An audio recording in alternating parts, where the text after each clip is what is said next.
Hi guys, hello बच्चा party. कैसे हो आप सब लोग? आई होप सभी बच्चे काफी अच्छे होंगे। माय डियर स्टूडेंट्स, मैं विनोद कुमार बहल आप सभी बच्चों का हमारे इस सेशन में एक बार फिर से स्वागत करता हूं। वेलकम और welcome back to this session. So finally यार देखो, नीट 2024 का फिजिक्स का जो पेपर हुआ उसके अंदर जो भी 50 क्वेश्चंस पूछे गए, मैं यहां पर आपको एक एक सवाल बताने वाला हूं और बहुत अच्छे से सॉल्व कराने वाला हूं। तो आप लोग भी कॉपी किताब खोल के बैठे। जो बच्चा 2025 में एग्जाम दे रहा है वो बच्चा अभी आप यहां से जो है ना पूरा अच्छे तरीके से देखो किस तरीके से हम मतलब एक पैटर्न को डिकोड कर रहे होंगे। और अगर ध्यान से देखा जाए तो मैं आपको बताऊं कि जो इस पेपर में हमने देखा वो ये देखा कि यार देखो, मैंने आप लोगों को बोला था कि मॉडर्न फिजिक्स में कम से कम 6 सवाल बनेंगे और 6 से लेकर 8 सवालों तक की संभावनाएं हैं। तो इस बार जो मॉडर्न फिजिक्स में से बने, मतलब शुरुआत के जो 3 चैप्टर्स थे वहां से बने 5 सवाल और सेमीकंडक्टर से बने 3 सवाल। मतलब लॉजिक गेट जहां से हर साल एक क्वेश्चन आता ही आता है, इस साल लॉजिक गेट से 2 सवाल पूछे गए। तो कुल मिला के 8 सवाल आपके इधर से आए, ठीक है ना। और यही मैंने बोला था कि मिनिमम 6 और मैक्सिमम लेवल पे अपर हैंड पे 8 सवाल तो पूछ ही लेगा, 8 या 9 सवाल पूछ लेगा, ऐसा मैंने बोला था। तो 8 सवाल एक अच्छी मात्रा है, एक अच्छी क्वांटिटी है। उसके बाद हमने कहा था कि भैया करंट इलेक्ट्रिसिटी में से 4 सवाल पूछेगा और यूजुअली यहां पर 3 से 4 सवाल के आसपास देखने को मिले। मतलब इलेक्ट्रिसिटी और मैग्नेटिज्म में से 15 सवाल पूछे गए, यानी कि पहला, दूसरा, तीसरा, चौथा और पांचवा, पहले 5 चैप्टर ऑफ 12th क्लास से पूरे के पूरे 15 सवाल पूछे गए। और अगर आप ध्यान से देखेंगे मॉडर्न फिजिक्स की बात करें तो मॉडर्न फिजिक्स में से हमसे 8 सवाल पूछे गए। तो 23 सवाल तो ये हो गए 50 में से, मतलब 45 करने आपने तो वैसे भी, ठीक है ना। 5 ऑप्शन है तो 45 में से 23 सवाल आपके सिर्फ और सिर्फ मॉडर्न फिजिक्स और इलेक्ट्रिसिटी एंड मैग्नेटिज्म से आता है। तो कुल मिला के इस बार जो पेपर का पैटर्न हुआ उसके अलोंग, उसके साइड से अगर आप देखोगे तो यार 12th क्लास का जो आया वो करीब करीब 60% था और 11th की बात अगर करेंगे हम तो वो करीब करीब आपका 40% पूछा गया। यूजुअली 12th का 55% और 11th का 45% होता है, बट इस बार अगर देखा जाए तो वाकई में 12th क्लास के पोर्शन को ज्यादा तवज्जो दिया गया था। तो आप समझ रहे हो कि यार कितना ज्यादा। और देखो पेपर जो मैं अभी सॉल्व कराने वाला हूं, अगर आप बिल्कुल अच्छे से देखेंगे ना तो यार ये पेपर वाकई में इजी पेपर था। और मेरे बात में अगर आप पूछेंगे ना, देखिए 2-3 क्या बोलूंगा, 1 से 2 सवाल ऐसे जिसमें थोड़ा सा सोचना पड़ रहा था, बाकी मीडियम और इजी सवाल थे। वो होता ना कि जब हम बोले कि यार हार्ड सवाल, तो वैसा कोई भी क्वेश्चन देखने को नहीं मिला, पहली बात। दूसरी बात यह है कि कंपटीशन इतना ज्यादा बढ़ गया है। अगर आप देखेंगे तो आज से कुछ सालों पहले जहां पर 700 नंबर, मतलब 695, 690, 700 के आसपास पे AIR 1 आ रहा था, आज अगर इस साल देखा जाए ना तो उम्मीद यह है कि कहीं ऐसा ना हो कि हमारी जो एम्स दिल्ली है वो AIR 1 पे ही ना क्लोज हो जाए। मतलब अगर जेई मेंस में एक बारी आप देखेंगे तो 19 बच्चों के AIR 1 आया था, तो यहां पर कहीं ऐसा ना हो कि एम्स दिल्ली के जितने भी सीटें हैं वो 720 पे ही क्लोज हो जाए। मतलब कंपटीशन इस हद तक बढ़ चुका है। और जिस हिसाब से बताया गया था कि यार फॉर्मूला बेस्ड क्वेश्चंस आएंगे और फॉर्मूलाज तो सारे करने हैं, तो ऑन एन एवरेज अब आप यहां पर देख लेना, खुद गिनना कि कितने क्वेश्चंस ऐसे जो डिट्टो सीधा फॉर्मूला में आपने पुट करना है और आपने सवाल के जवाब देने हैं। आप खुद आंसर बता रहे होंगे, ठीक है ना। तो ज्यादा समय का वेस्टेज नहीं करते, आगे बढ़ते हैं। अब अगर आप ध्यान से देखेंगे तो देखिए, अगर आप हमारे साथ एम्बाइब के ऐप पे जुड़ते हैं ना तो हमारे साथ अच्छी बात क्या रहती है, हमारे नीट और जेई दोनों के बैचेस लॉन्च हो रखे और हर क्लास के बाद आपको एक प्री क्लास और पोस्ट क्लास एक्टिविटी मिलती है। सबसे एक बड़ी बात यह है कि आपको ऑटोमेटिकली जैसी क्लास आप शुरू करने वाले होंगे तो उससे पहले एक क्लास से पहले एक एक्टिविटी होती है। मतलब आपको जैसे अगर मान ले आप पढ़ के आए हैं तो उसमें आपको पहले से वो करना रहेगा, और जब आप पढ़ लेंगे तो उसके बाद फिर क्लास के बाद एक असाइनमेंट मिलेगा जो आपको सॉल्व करना रहेगा। बहुत मजे होते हैं। और हाँ, आप 7 दिन का फ्री ट्रायल ले सकते हैं, मतलब आप फ्री में चेक कर सकते हैं कि आपको अच्छा लग रहा है कि नहीं लग रहा है। राइट बच्चा पार्टी। तो हमारा प्रचंड नीट बैच जो है ये पहले हम 12 अप्रैल को स्टार्ट कर चुके थे, जिसका एक हमने रीबैच अभी लॉन्च किया है परसों ही, ठीक है ना, परसों ही हमने रीबैच लॉन्च किया है, परसों नॉट इनफैक्ट कल की अगर हम बात करेंगे तो 8 मई, तो 8 मई को ये बैच हमारा लॉन्च हुआ है, ठीक है ना।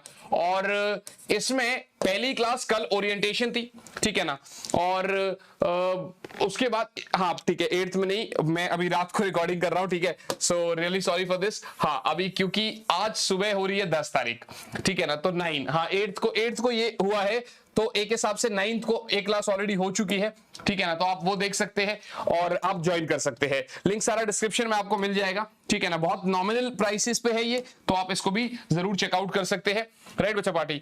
और बस अब शुरुआत करते हैं क्वेश्चंस की, तो काफी मजे आने वाले हैं आपको। अब आप सिर्फ ये गिनते रहना कि कितने क्वेश्चंस ऐसे थे जो डिटो फॉर्मूला बेस्ड क्वेश्चन थे। अगर आप यहां पर देखते हैं बिल्कुल पहला सवाल क्या कह रहा है कि sir a bob is whirled in a horizontal plane by means of a string with an initial speed of omega rpm, the tension in the string is T, if speed becomes 2 omega while keeping the same radius, the tension in the string is.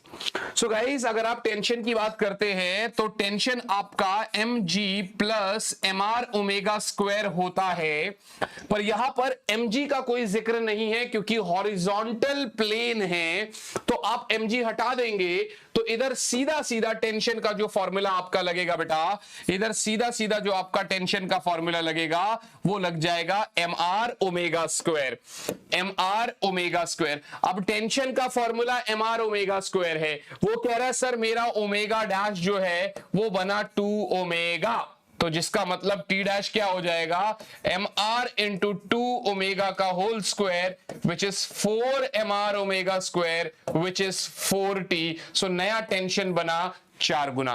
बिल्कुल पहला सवाल formula based question, जहां पर हम ऐसा लिख देंगे f, ठीक है ना। तो पहले सवाल को जब आप कर रहे हैं तो ये बिल्कुल आपका फॉर्मूला बेस्ड क्वेश्चन है, and I hope you guys are totally okay with it, right बच्चा पार्टी। कितना इजी सवाल था, ठीक है ना। दूसरे सवाल पे चलते हैं बेटा।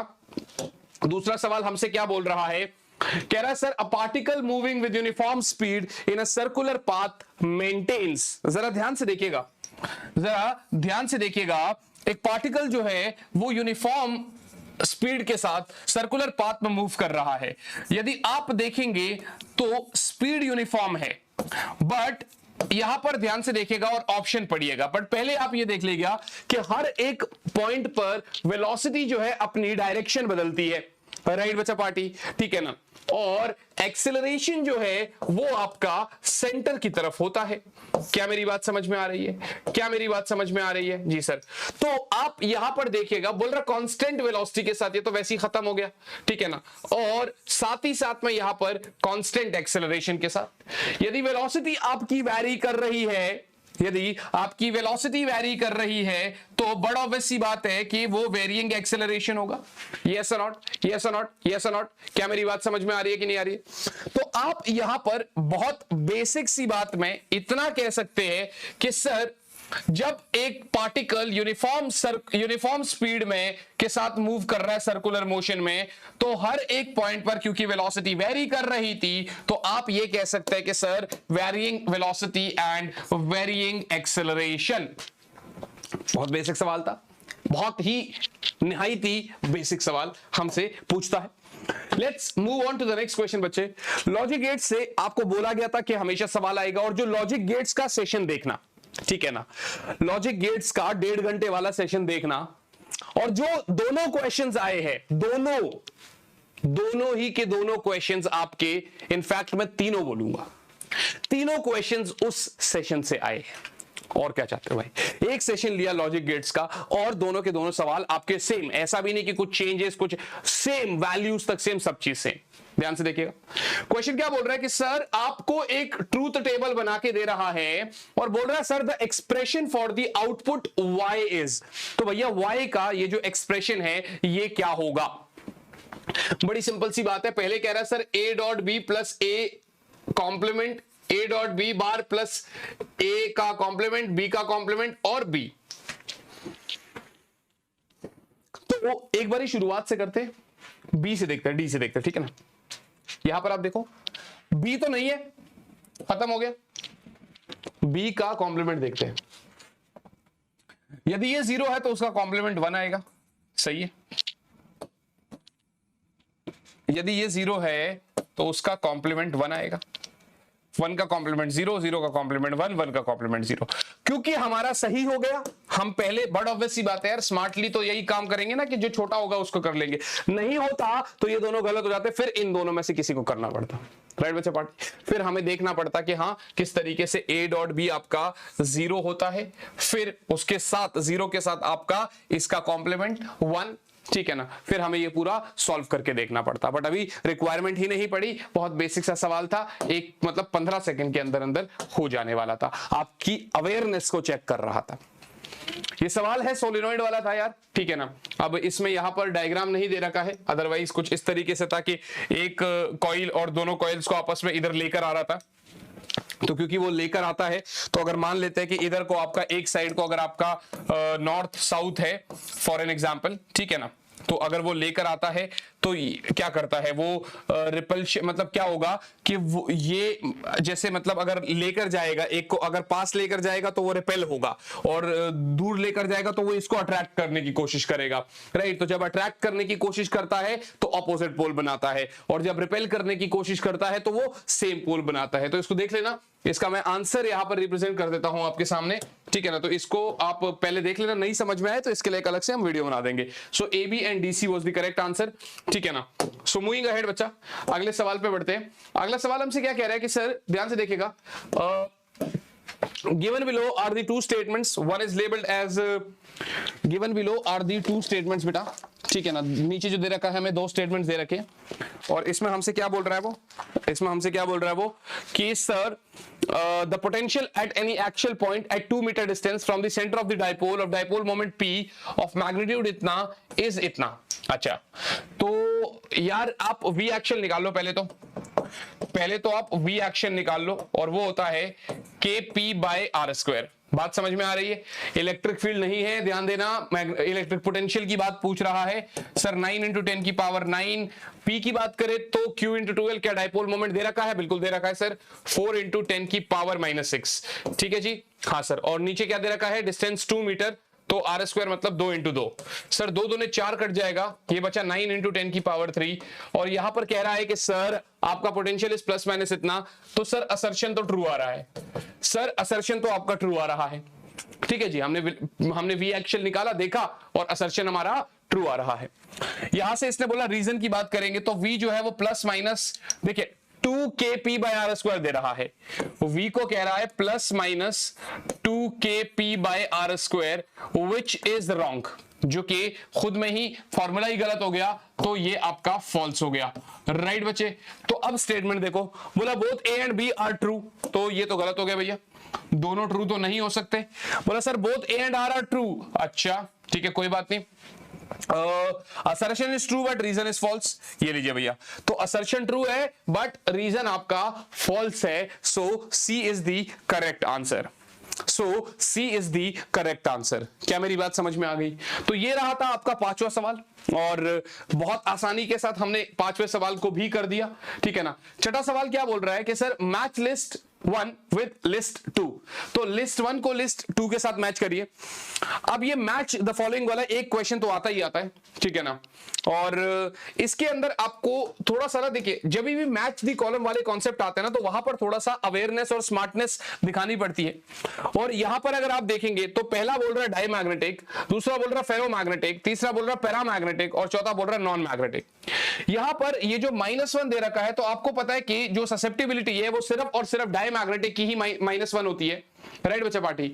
तो ये कॉन्सेप्ट समझ में आ गया कि यार ए का तो 2 है, अब जहां जहां ए का 2 है उसको काट दीजिए, मतलब ऑड वन आउट कर दीजिए। यहां पर भी ए का 2 है, यहां पर भी ए का 2 है। अब दूसरे को देख लेते हैं जरा। फेरोमैग्नेटिक की जो ससेप्टिबिलिटी होती है वो 1 से काफी बड़ी होती है, तो बी का 3 है। अब जहां जहां भी बी का 3 है तो ये करेक्ट हो गया, बट स्टिल अब आप सी का देख लीजिए और डी का देख लीजिए। तो पैरामैग्नेट का क्या होता है, ससेप्टिबिलिटी जो है आपकी पॉजिटिव होती है बट स्मॉल होती है, तो जी हाँ ये बिल्कुल सही कह रहा है। और नॉन मैग्नेटिक के लिए ये आपका 0 दे दिया इसने, आपने। तो अब आप ये समझ लीजिए कि आपका बिल्कुल आप श्योर हो गए, पहले ही आप दो ऑप्शन से देख लिए थे, ठीक है ना। इनफैक्ट अगर ए वाला नहीं देखते और सीधा फेरोमैग्नेटिक देखते तो बी का 3 होता, और नहीं फिर ये भी आपके दिमाग में आता। तो ठीक है, आपने ए और बी को देखा, दो ही ऑप्शन से आपका ऑप्शन पूरा बन गया और आप बिल्कुल स्मार्टनेस के साथ इस पे आपने टिक कर दिया और ये आप सही करके निकल लिए। राइट बच्चा पार्टी, चलिए आगे बढ़ेंगे अगले सवाल की तरफ। तो हमारा अगला सवाल हमसे क्या बोल रहा है बेटा, हमारा अगला सवाल जो है 7th क्वेश्चन, ये हमसे कह रहा है कि sir in a uniform magnetic field of इतना टेस्ला।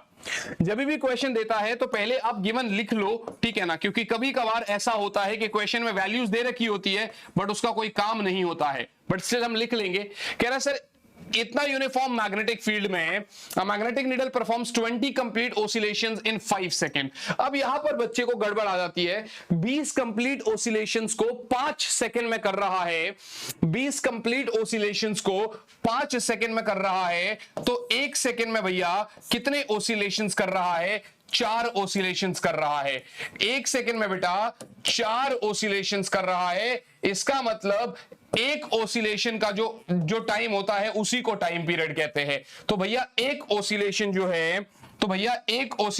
है वो आपका 1/4 सेकंड में है, तो इसीलिए देयरफॉर टाइम पीरियड आपका 1/4 सेकंड बनता है।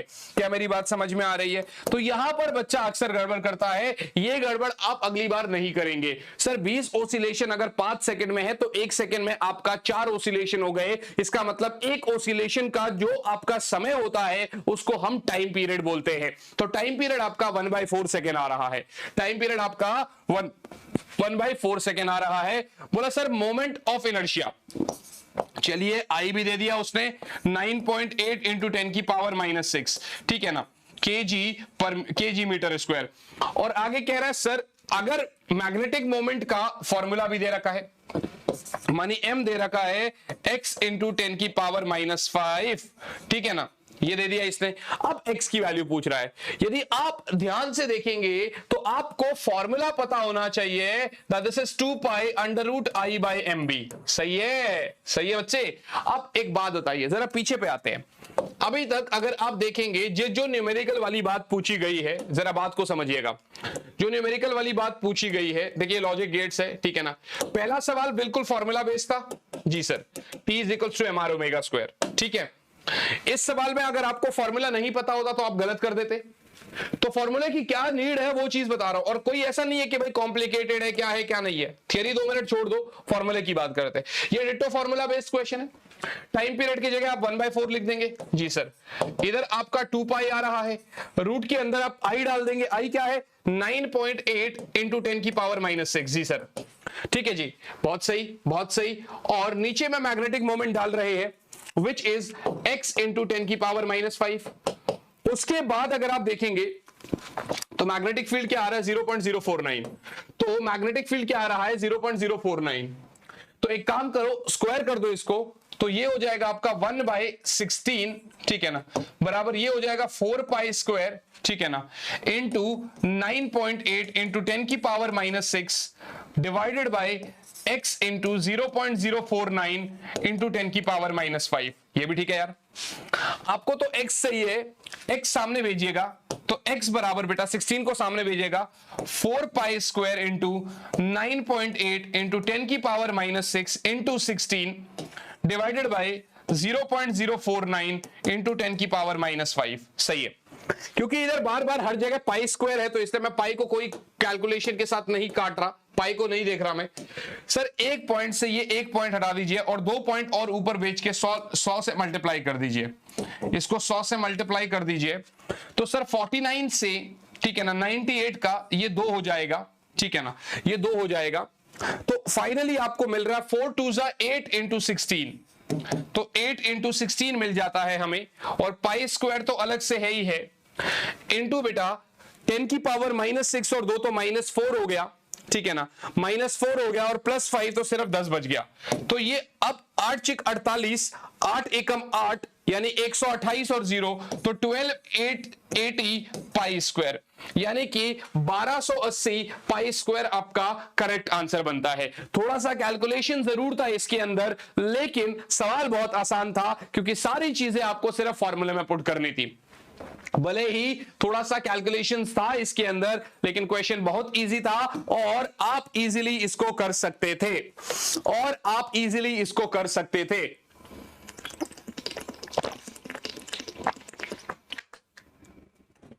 यस बच्चा पार्टी, क्या मेरी बात समझ में आ रही है आपको? क्या यहां तक ये क्वेश्चन आपका हो जाएगा? आप स्क्रीनशॉट ले सकते हैं इसका, ठीक है ना, आप इसका स्क्रीनशॉट ले सकते हैं। हम बढ़ते हैं अपने अगले सवाल की तरफ। तो अभी तक जितना भी आप पढ़ रहे हैं फॉर्मूला था, फॉर्मूला, चलिए एक और फॉर्मूला। भाई स्कूल के अंदर जब आपको बोर्ड्स के लिए पढ़ाया जाता है ना, तो ये सारी चीजें पढ़ाई जाती है आपको, है ना।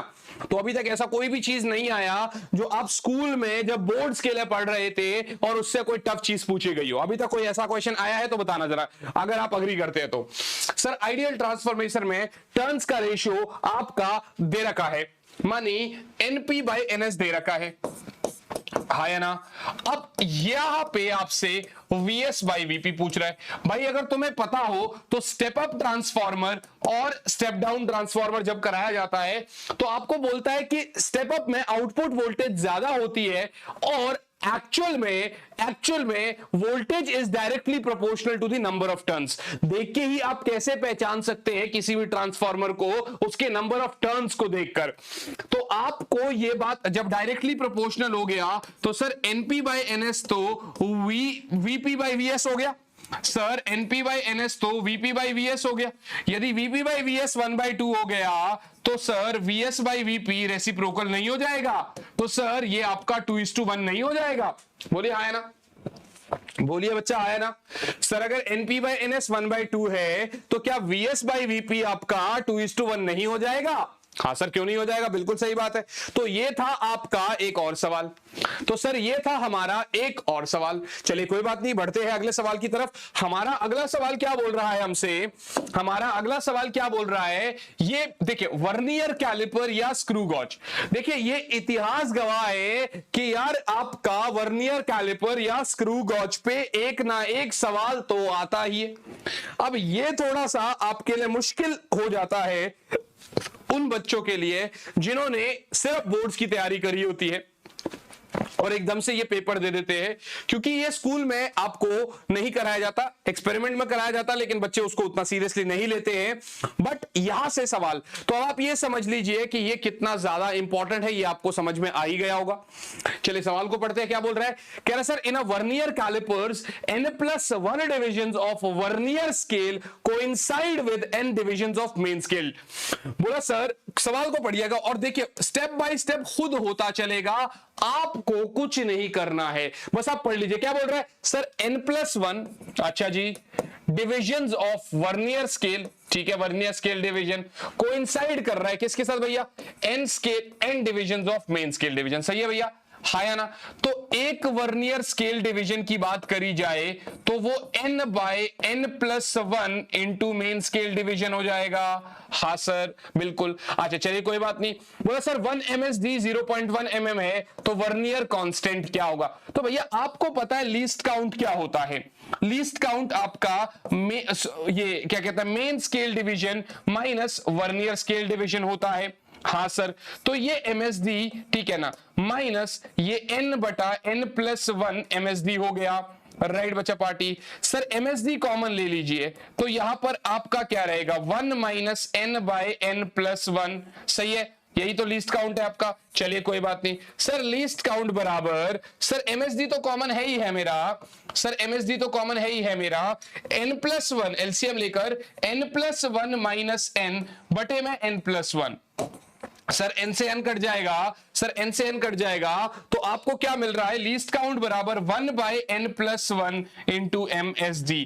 अब क्या बात होती है ना, यहां पर बच्चा थोड़ा गड़बड़ा जाता है। अब उसने बोला सर 1 MSD 0.1 mm है लेकिन आंसर सेंटीमीटर में चाहिए, लेकिन आंसर सेंटीमीटर में चाहिए। तो सर 1/N+1 अब 0.1 mm है, 0.1 mm और 1 mm 0.1 सेंटीमीटर का होता है। तो सर 0.1 तो mm लिखा था आपने, और 1 mm 0.1 सेंटीमीटर भी होता है, तो ये 2 पॉइंट नीचे आ जाएंगे, तो this is basically 1/100 n+1। So this is basically 1/100 n+1। क्या मैंने कुछ किया? नहीं, मैंने सिर्फ एक फॉर्मूला लिखा, ये मुझे याद होना चाहिए था। मैंने एक फॉर्मूला लिखा और मुझे ये लीस्ट काउंट का फॉर्मूला याद होना चाहिए था। अब अगर यहां पर भी फॉर्मूला याद नहीं है तो सवाल को आप नहीं कर सकते, आपका सवाल आपसे हाथ धो चुका है। क्या मेरी बात समझ में आ रही है? यस और नॉट बच्चे पढ़े? तो आई होप ये वाला सवाल भी क्लियर है आपको। सो यार 9th क्वेश्चन भी हम कर चुके हैं, हम लोग 9th क्वेश्चन भी कर चुके हैं।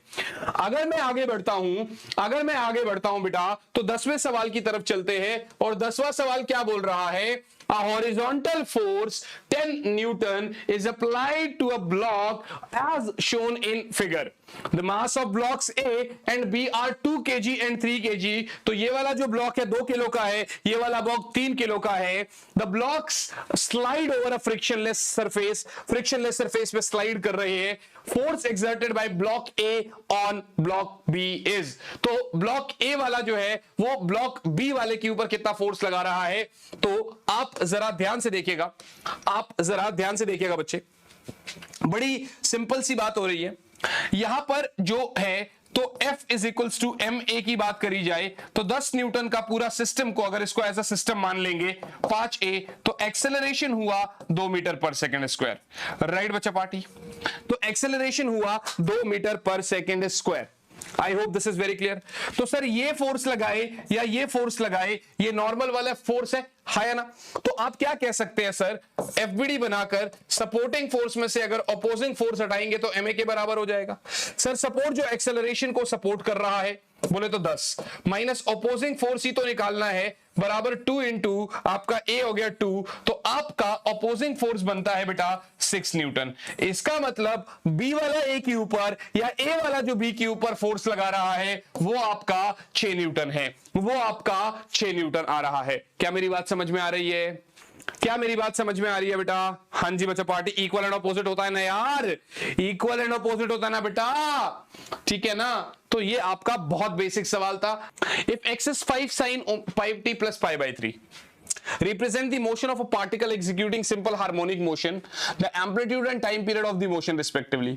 भैया आप देखो सर, एम्पलीट्यूड तो आपका 5 आ रहा है और यूनिट आपका मीटर आ जाएगा। तो पहले ही जब आपने देखा क्वेश्चन के अंदर ही आंसर है, तो भैया जो सेंटीमीटर वाले हैं उनको तो आप वैसे ही काट दो, बचा क्या आपका बी और डी में से एक। अब भाई टाइम पीरियड का फॉर्मूला आपको पता है 2 पाई बाई ओमेगा होता है, और इधर ओमेगा आपको पाई दे रखा है, तो 2 pi by pi which simply means 2 second, which simply means 2 second. I hope this is very clear, I hope this is very very and very clear to all. कितना basic सवाल इसने दोबारा हमसे पूछा, और ये रहा आपके सामने एक और सवाल क्लियर।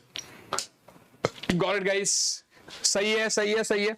आगे बढ़े, चलिए नेक्स्ट क्वेश्चन की तरफ चल रहे हैं बेटा। बोला sir the terminal voltage of the battery whose EMF is 10 volt and internal resistance is 1 ohm, यहां पर W लिखा गया है, this is not W, this is 1 ohm, when connected through an external resistance, when connected through an external resistance of 4 ohm, फिर W लिख दिया गया 4 ohm as shown in the figure। तो भैया ऐसा है, बड़ी सिंपल सी बात है। आपसे क्या पूछ रहा है? V पूछ रहा है आपसे। सर एक बात बताइए, E बराबर V प्लस IR होता है, तो V is equals to E minus IR ले लीजिए। सर V बराबर E की जगह आप 10 लिख देंगे, I निकालना पड़ेगा।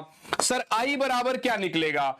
EMF 10 और टोटल रेजिस्टेंस 4 प्लस 1 5, I हो गया 2, I हो गया आपका 2, I हो गया आपका 2। क्या मेरी बात समझ में आ रही है? और स्मॉल r कितना है 1, तो सर टर्मिनल पोटेंशियल आपका 8 वोल्ट हो गया कि नहीं हो गया? सर टर्मिनल पोटेंशियल आपका 8 वोल्ट हो गया कि नहीं हो गया? क्या बेसिक सवाल था, क्या फद्दू सवाल पूछा इसने हमसे। आप एक बात बताओ यार, जब स्कूल में कराते हैं तो क्या ये सारी चीजें आपको बोर्ड्स लेवल पे कराई जाती है कि नहीं कराई जाती है? अरे हाँ ना बोलो यार। देखिए 2 स्टेटमेंट दे रखे। हाँ ये क्वेश्चन यार मजेदार क्वेश्चन है भाई, ये क्वेश्चन मजेदार क्वेश्चन है क्योंकि इसके अंदर पुरानी एनसीईआरटी और नई एनसीईआरटी का जोल है। इसके अंदर पुरानी एनसीईआरटी और नई एनसीईआरटी का झोला है। क्या बोल रहा है sir? Atoms are electrically neutral as they contain equal number of positive and negative charges. जी हाँ, बिल्कुल सही बात है सर। एटम इलेक्ट्रिकली न्यूट्रल तभी बोला जाता है जब उसके अंदर जितना पॉजिटिव चार्ज है उतना नेगेटिव चार्ज है। तो सर भैया आपका स्टेटमेंट 1 तो सही रहेगा, तो स्टेटमेंट 1 जहां इनकरेक्ट है वो तो वैसे ही आपका खत्म हो गया। राइट बच्चा पार्टी, दोनों स्टेटमेंट गलत है, नहीं हो सकता। तो आप बी और डी तो हटा दिए, अब ए और सी आपने जवाब देना है। या तो दोनों स्टेटमेंट सही है या पहला स्टेटमेंट सही है और दूसरा स्टेटमेंट गलत है। तो भैया पुरानी एनसीईआरटी को रिवाइज करके देखिए, इसमें भी अगर आप स्टेटमेंट देखेंगे, atoms of each element are stable and emit their characteristic spectrum. भैया ये वाली बात सही है कि एटम आपका एमिट देयर कैरेक्टरिस्टिक स्पेक्ट्रम, पर ये जो atoms of each elements are stable है, पहले स्टेबल लिखा गया था, नई एनसीईआरटी में इसको रिवाइज कर दिया गया। तो कुछ बच्चों ने इसको लिखा होगा कि दोनों स्टेटमेंट सही है, कुछ ने लिखा होगा कि एक स्टेटमेंट सही है और एक स्टेटमेंट गलत है। अब डिपेंड करता है एनटीए के ऊपर कि भैया वो पुरानी एनसीईआरटी को मानता है कि नहीं मानता है। यदि तो उन्होंने कह दिया कि भैया हमने एनसीईआरटी रिवाइज कराई थी और एनसीईआरटी जब रिवाइज करी थी तो फिर उस समय आपको नई एनसीईआरटी के अकॉर्डिंग देखना चाहिए था, तो फिर आपका ये आंसर हो जाएगा। ठीक है ना? अदरवाइज अगर दोनों आंसर चला दिए तो पता ही नहीं चल सकता। ठीक है ना? वो अब जब आपका फाइनल आंसर की रिलीज होगी तब पता चल जाएगा। ऑलराइट गाइस, चले खैर कोई बात नहीं, आगे बढ़ते हैं बेटा, आगे बढ़ते हैं अगले सवाल की तरफ। और अगला सवाल हमसे क्या कह रहा है कि सर, क्वेश्चन पढ़िएगा, sir if c is the velocity of light in free space, the correct statements about photon among the following are: the energy of photon is h nu। Sir energy जो है photon की वो h nu है। ठीक है जी, अच्छा जी, E बराबर H new होता है। जी हाँ सर, बिल्कुल सही बात है, ट्रू बात है। Sir the velocity of photon is C। जी हाँ सर, बिल्कुल ठीक बात है। यानी जहां जहां अगर आपको कह रहा है कि B भी सही है तो यहां पर ये कह रहा है B सही नहीं है, ये वैसे खत्म हो गया भाई, है ना? अरे भैया A C एंड D बोल रहा है, जबकि A और B तो सही है ही है। ठीक है ना? अगर कोई एक और ऑप्शन सही हो गया तो ये भी खत्म हो जाएगा। चलिए C को देख लीजिए, मोमेंटम बराबर h new by C। Momentum बराबर h न्यू बाई सी। देखिए जरा, P बराबर h बटा लैम्डा होता है, C is equals to nu lambda होता है, तो लैम्डा बराबर C अपॉन न्यू होता है। तो अगर इसकी जगह C बाई न्यू डालेंगे तो न्यू ऊपर चल जाएगा। बिल्कुल ठीक है भाई, ये फॉर्मूला भी ट्रू है। तो A B C अब तक सारे सही है। यहां पर C नहीं है, गलत हो गया। यहां पर C नहीं है, गलत हो गया। तो कायदे से A B C तो सही है, पर एक बार आगे देख लीजिए भैया, D और E को भी देख लीजिए। बोला सर फोटोन इलेक्ट्रॉन कोलिजन में टोटल एनर्जी और टोटल मोमेंटम कंजर्व्ड होता है। जी हाँ, बिल्कुल सही बात है, बिल्कुल सही कह रहा है सर। आप एनसीईआरटी देखेंगे, एनसीईआरटी में दिख जाएगा आपको। और कह रहा है photon possess positive charge, choose the correct statement. भैया आपका गलत हो गया ये। तो आप अगर इसको देख रहे हैं तो यहां से आपको चीजें समझ में आ गई कि आप ऑड वन आउट करके स्मार्टनेस के साथ थोड़ा सा अपने दिमाग को चलाएंगे और फिर इसको कर रहे होंगे तो ये आपका आंसर उस तरीके से निकलेगा। चलिए खैर, अभी हम अगले सवाल पे चलते हैं। और हमारा अगला सवाल हमसे क्या कह रहा है कि sir match list 1 with list 2। देखिए ये लिस्ट 1 और लिस्ट 2 का दूसरा सवाल है। तो मैच द फॉलोइंग का ये आपका सेकंड क्वेश्चन आया। हर साल भी एक ना एक क्वेश्चन मिलता ही मिलता है। चलिए आप एक बार जब तक मैच करके देखिएगा। मैंने फिर आपको बोला आपको थोड़ा सा स्मार्टनेस के साथ काम करना पड़ेगा, और वो स्मार्टनेस कहां से आएगी? जब आप कॉन्सेप्ट्स पूरा समझ लेते हैं तो उसके बाद आपको बार बार मैक्सिमम नंबर पे क्वेश्चंस की प्रैक्टिस करनी पड़ती है। जब आप इतने क्वेश्चंस की प्रैक्टिस करते हैं तो वहां से आपकी स्मार्टनेस बढ़ती है, वहां से आपकी स्मार्टनेस आती है। क्वेश्चन क्या बोल रहा है? Match list 1 with list 2, choose the correct answer from the options given below. देखिएगा भैया, spectral lines of hydrogen transition है। तो सर आप यहां पर जैसे ही ट्रांजिशन वाली बात हो जाती है और इधर आपका वेवलेंथ है, तो आपको यह बात पता होनी चाहिए कि सर जब ऐसी बात होती है तो लैम्डा मिनिमम वाला केस होता है या तो लैम्डा मैक्सिमम वाला केस होता है। जब लैम्डा मिनिमम के केस होता है तो एनर्जी मैक्सिमम वाला केस होता है, यहां पर एनर्जी मिनिमम वाला केस होता है। राइट बच्चा पार्टी, राइट बच्चा पार्टी। अब आपको यहां पर सीधा सीधा देख लेना है, यहां पर सीधा सीधा देख लेना है कौन से केस को। एक तो आपका 2 से 3 हो रहा है। जब ट्रांजिशन आपका 2 से 3 हो रहा है तो क्या हो सकता है उस केस में? तो आप कहते हैं सर 1 बाय लैम्डा बराबर R 1 by n1 square minus 1 by n2 square. For an example, मैं वैसे डायरेक्ट बता दूंगा अभी आपको, बट फॉर एन एग्जाम्पल आप दिमाग भी चलाते हैं। जब आप इसको 3 लेते हैं और इसको 2 लेते हैं फॉर एन एग्जाम्पल, तो ये 1 by 2 square minus 1 by 3 square क्या हो गया? 9 माइनस 4, ठीक है ना? अरे भैया 9 माइनस 4 तो 5 बाई 36, तो ये आया 5r बाई 36। राइट बच्चा पार्टी, राइट बच्चा पार्टी। अब किसी और को देखोगे तो जैसे अगर मान लेते हैं 4 और 2 है, तो यहां 4 आएगा और यहां 2 आएगा, मतलब 2 का स्क्वायर 4, और यहां पर 4 का स्क्वायर 16 आएगा, तो नीचे में 16 आ जाएगा, और ऊपर में अगर आप देखेंगे, ऊपर में अगर आप देखेंगे तो यहां पर आपका 16 मतलब 4 माइनस 1, तो 3 बाई 16 आ जाएगा। अब ये बताओ 3 बाई 16 बड़ा है कि 5 बाई 36? तो ये आपका कायदे से देखा जाए तो ये 1 बाई 7 है, और 3 बाई 16 लगभग लगभग आपका 1 बाई 5 आ रहा है। डिनोमिनेटर जिसका बड़ा वो वैल्यू खुद में छोटी होती है, और एक्चुअल में ये 1 बाई लैम्डा है। बात समझ में आ रही है? आप देखिए यहां पर लैम्डा क्या आ रहा है? 36 बाई 5r, 36 बाई 5r, ठीक है ना? और किसी और केस में देखोगे, किसी और केस में देखेंगे तो वहां पर कुछ और आएगा। तो यहां पर आपको वो मिनिमम वाले केस का फॉर्मूला जरा याद कर लेना चाहिए, ठीक है ना? यहां पर आपको वो मिनिमम केस वाले का फॉर्मूला याद कर लेना चाहिए, यानी कि मैक्सिमम एनर्जी वाले का फॉर्मूला आपको याद करना चाहिए। तो मैक्सिमम एनर्जी क्या होती है भाई? जब आप इसको ग्राउंड स्टेज से आपका इनफाइनाइट वाले तक भेजते हैं जहां पर एनर्जी 0 होती है। राइट बच्चा पार्टी? यानी कि आप इसको छठे से दूसरे में, ठीक है ना, ये देखेंगे तो यहां पर आपकी एनर्जी मैक्सिमम होगी या वेवलेंथ मिनिमम होगी। तो डी का कम से कम वेवलेंथ के साथ आप मिला लीजिए, यानी डी का 1 जहां पर हो रहा होगा ना, वो आपका आंसर सही है। या फिर इस केस में आपका एनर्जी मिनिमम होगा और वेवलेंथ मैक्सिमम होगा, तो ए वाले का थर्ड कर लीजिए, तो ए वाले का थर्ड कर लीजिए, ठीक है ना? ये लीजिए भैया। तो आप सीधा ऑड वन आउट करके आप आंसर कर सकते हैं। क्या करना रहेगा? बड़ा सिंपल सा है। जब ट्रांजिशन हो रहा है, आपको कह रहा है सर 2 to 3, और साथ में आपको कह रहा है सर n1 बराबर 6 to 4, ठीक है ना? 3 to 2 बोल रहा है, 2 to 3 बोल रहा है, 3 to 2, 2 to 3, ठीक है। और यहां पर क्या बोल रहा है? 4 to 6, 2 to 6। यहां पर आपको बोल रहा है 2 to 3, और यहां पर आपको बोल रहा है 2 to 6, 2 to 6।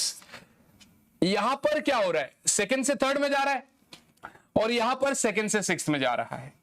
गैप जितना ज्यादा होगा, आप जब एनर्जी लिखते हैं तो क्या लिखते हैं? ये -13.6 इलेक्ट्रॉन वोल्ट n1 होता है, फिर -13.6 बाई 2 का स्क्वायर, यानी कि उसके बाद अगर आप देखते हैं तो -13.6 बाई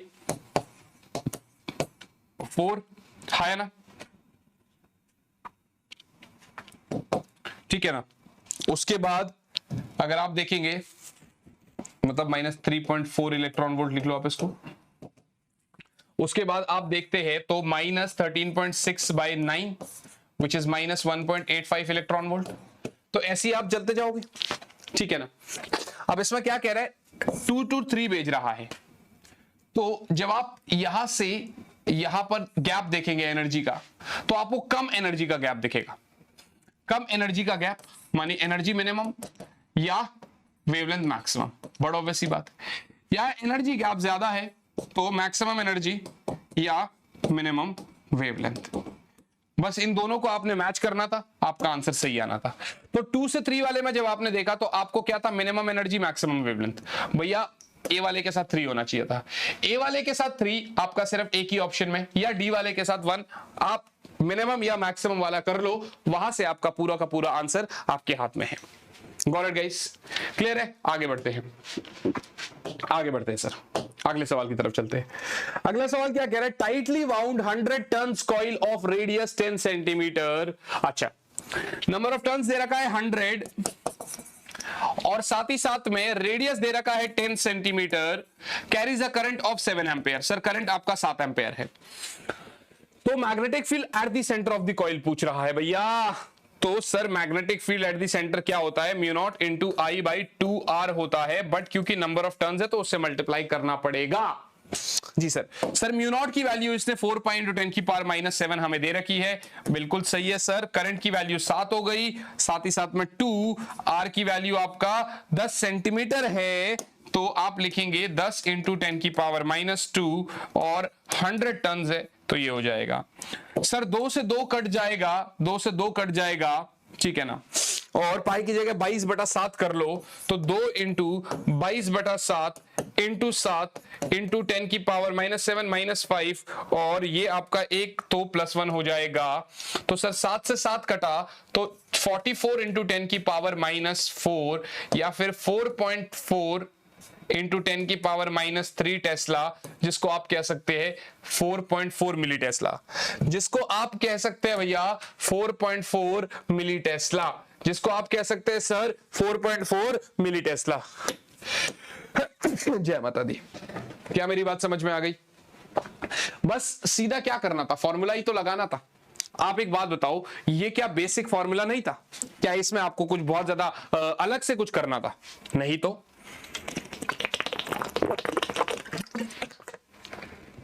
बिल्कुल बेसिक फॉर्मूला लगाना था और बिल्कुल बेसिक फॉर्मूले से आपका सवाल का जवाब हो जाना था। राइट बच्चों, राइट बच्चों, पारे। यस सर, चलिए कोई बात नहीं, आगे बढ़ते हैं। देखिए एक और लॉजिक गेट सा, बिल्कुल डिट्टो क्वेश्चन मैंने आपको करा रखा है PYQs में। मैंने सिर्फ 1 महीने में, क्योंकि मैं यहां पर जब आया था तो बिल्कुल बहुत कम समय बचा था हमारे पास, ठीक है ना, तो इतने कम समय में मैं क्या करा सकता था? अगर पूरा सिलेबस हो जाता तो मैंने यार आपको 6 सालों के 5 सालों के PYQs करवा दिए थे और लॉजिक गेट्स अलग से पढ़ा दिया था। तो लॉजिक गेट जो पढ़ाया था उससे बिल्कुल डिट्टो क्वेश्चन आया था आपका, ठीक है ना, जो आपको दिखाई दे रहा है। आप जरा सेशन जाओ और वहां देखो क्या बोल रहा है सर, आउटपुट Y आपका given logic gate is similar to the output. भैया ये आपका एंड गेट है, ये और गेट है, ठीक है ना। ए देंगे आप तो यहां पर आपका ठीक है ना, ए का एंटी आ जाएगा, ठीक है ना, ठीक है ना, एंड के साथ नॉट भी लगा हुआ है, ठीक है ना। और बी देंगे तो यहां पर बी का आपका बाहर आ जाएगा, ठीक है ना। तो जब ये आपको मिल जाएगा तो यहां से देंगे तो ये क्या करेगा, बेसिकली ये ए बार और तो उसको प्लस करेगा और नॉट उसका फिर डबल बार कर देगा। और जब ऐसा होता है तो डी मॉर्गन क्या बोलता है कि ए डबल बार और प्लस है तो डॉट लग जाएगा, बी डबल बार, ठीक है ना, बी नॉट का नॉट, ठीक है ना। देखिए ए का ए नॉट आ जाएगा, बी का बी नॉट आ जाएगा, ठीक है ना, कॉम्प्लीमेंट बोल लो नॉट बोल लो एक ही बात है। फिर ए नॉट प्लस बी नॉट और ने कर दिया, नॉट उसको उसका भी कॉम्प्लीमेंट कर रहा है, ये रहा, ठीक है ना, उसका भी नॉट कर रहा है। तो ए डबल मतलब ए नॉट का नॉट जो कि अगेन ए बन गया, ठीक है ना, और बी नॉट का नॉट जो कि अगेन बी बन गया। सो ए डॉट बी तो आपका एंड गेट होता है, ए डॉट बी तो आपका एंड गेट होता है। बहुत बेसिक से सवाल था, कोई बहुत ज्यादा कुछ करने की जरूरत नहीं थी, बड़ा ही निहायती फद्दू सवाल, ठीक है ना, आपके सामने स्क्रीन पर। देखिए यार क्या है ना, कंपटीशन बढ़ गया, पहली बात। दूसरी बात क्या है, जल्दी से आपको सवाल करने थे, और तीसरी बात प्रेशर इतना ज्यादा होता है कि वहां पर प्रेशर की वजह से हम सवाल को गलत करके आ जाते हैं। अदरवाइज जब आप पेपर से बाहर निकलते हैं आपको भी पता है ऐसे कुछ सवाल बिल्कुल आपको मिलते हैं जो आपको ऑन द स्पॉट याद हो, शिट यार वहां पर गलती करके आ गया या गलती करके आ गई, जबकि वो गलती करने लायक नहीं थी, पर वो सिर्फ और सिर्फ प्रेशर की वजह से होता है। दूसरी बात, अगर आप पेपर में जा रहे हैं और बहुत सारे बच्चे जो है ये गलती करते हैं कि वो कंप्लीट स्लीप लेकर नहीं जाते, जिसकी वजह से बहुत ज्यादा ही नुकसान हो जाता है, क्योंकि वहां पर आपको दिमाग चलाना पड़ता है और जब हम सोए नहीं होते हैं तो हमारा दिमाग नहीं चलता है। ठीक है ना। जैसे कि अभी रात के बज रहे 2:30, मैं कर रहा हूं रिकॉर्डिंग और दिमाग थोड़ी देर बाद ब्लैंक हो जाएगा। तो बस ये चीजें क्यों हो बन रही है, क्योंकि मुझे बहुत अच्छे से आती है, ठीक है ना। अदरवाइज अगर कोई नया सवाल होता, सोचना पड़ता, मेरे को बहुत मुश्किल होता उसमें, क्योंकि वो मुझसे ऑन द स्पॉट नहीं बनने वाला था। राइट बच्चा पार्टी, चलिए कोई बात नहीं, आगे बढ़ते हैं, अगले सवाल पे चलते हैं बेटा। अगला सवाल क्या बोल रहा है, wire of length L and resistance 100 ओम। देखिए भैया करंट इलेक्ट्रिसिटी का क्वेश्चन है और बहुत निहायती बेसिक सवाल है। L लेंथ की वायर है, 100 ओम का रेजिस्टेंस है, इसको 10 इक्वल पार्ट्स में डिवाइड कर दिया। जब भी आप देखेंगे तो रेजिस्टेंस लेंथ के डायरेक्टली प्रोपोर्शनल होती है, और जब आप 10 इक्वल पार्ट्स में डिवाइड करते हैं मेरे बच्चे, तो 100 ओम को 10 से डिवाइड करेंगे तो आपका हर एक का जो रेजिस्टेंस बनेगा यहां से, वो आपका कितना बनेगा, वो आपका 100/10 मानी 10 ओम बन जाएगा। हर एक पार्ट का रेजिस्टेंस 10 ओम बनेगा, ठीक है ना। The first 5 parts are connected in series, तो भैया पहले 5 हिस्से आपने सीरीज में कनेक्ट कर दिए, ठीक है ना। माने 10 10 10 10 10 10, तो आर सीरीज आपका बन गया 50 ओम, आर सीरीज आपका बन गया 50 ओम। क्या मेरी बात समझ में आ रही है?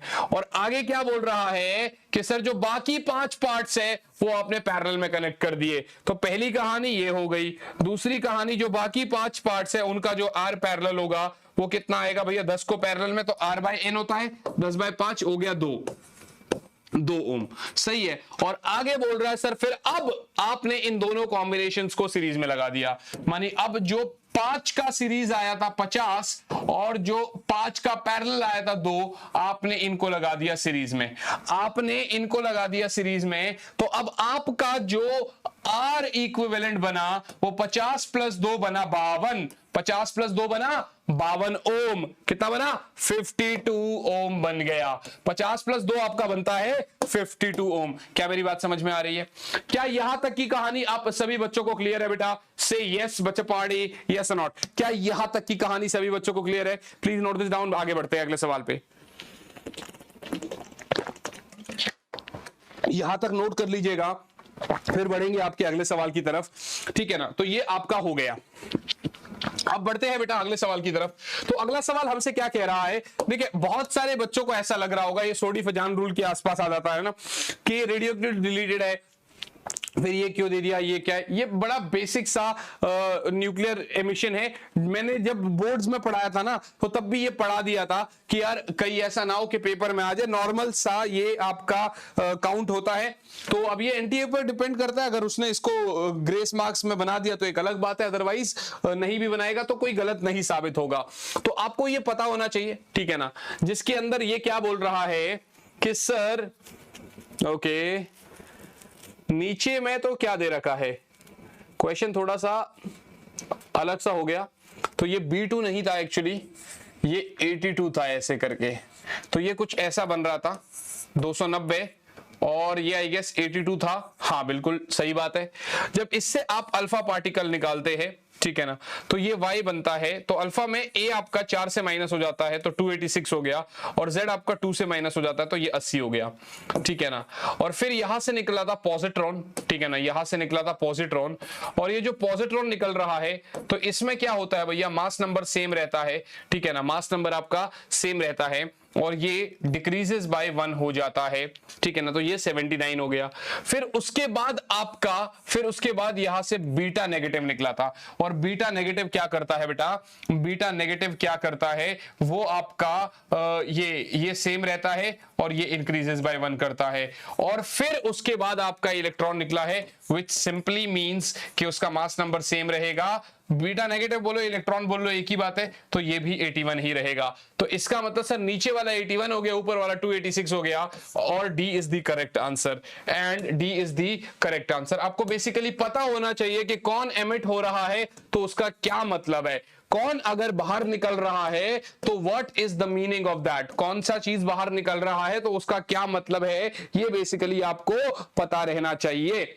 तो ये था हमारा 19वां सवाल, ये था हमारा 19th क्वेश्चन, ठीक है ना। मेरे हिसाब से ये कर लिया होगा आप लोगों ने।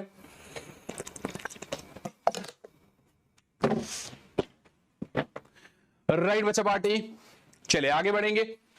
अगले सवाल की तरफ चलते हैं। अगला सवाल हमसे क्या बोल रहा है कि sir the maximum elongation of a steel wire of 1 metre length if the elastic limit of steel and its Young modulus are इतना एंड इतना। अगर किसी बच्चे को इलास्टिक लिमिट सुनने में दिक्कत आ रही थी या प्रॉब्लम हो रहा था तो आपको उसका यहां से क्या करना था, उसका यूनिट देखना था, और न्यूटन पर मीटर स्क्वायर मानी फोर्स अपॉन एरिया मानी स्ट्रेस की बात कर रहा है। राइट बच्चा पार्टी, तो आपको फॉर्मूला पता है, फिर formula question stress upon strain, फिर आपको फॉर्मूला मिल गया स्ट्रेस अपॉन स्ट्रेन। यदि यंग्स मॉडुलस की बात करते हैं तो आप ये कह सकते हैं सर ये तो गिवन है, पूछ क्या रहा है, चले कोई बात नहीं, दिस स्ट्रेस की वैल्यू दे रखी है आपको, ठीक है ना, विच इज 8 × 10 की पावर 8, ठीक है सर। तो यंग्स मॉडुलस भी तो दे रखा है, हाँ सर, तो उसको भी डाल दीजिए। तो यंग्स मॉडुलस दे रखा है 2 × 10 की पावर 11, जी सर। और स्ट्रेन की बात होती है तो delta L by L, L गया ऊपर, आपसे डेल्टा एल ही तो पूछ रहा है, तो 8 × 10 की पावर 8, एल है 1, नीचे आ गया 2 × 10 की पावर 11, सर 2 से गया 4, आंसर आ गया 4, 8 - 11 10 की power -3, this is 4 mm, this is 4 mm। क्या बेसिक सवाल था यार, क्या बेसिक सवाल था यार, क्या बेसिक क्वेश्चन पूछा, क्या बेसिक क्वेश्चन पूछा इसने हमसे यार। मतलब इससे ज्यादा बेसिक क्वेश्चन क्या ही पूछ सकता है, इससे ज्यादा बेसिक क्वेश्चन वो क्या ही पूछ लेगा बेटा। एक सेकेंड जरा होल्ड करना बच्चा, हमारा कैमरा बंद हो रहा था बार बार। हाँ, अभी शायद हमारा कैमरा ऑन है।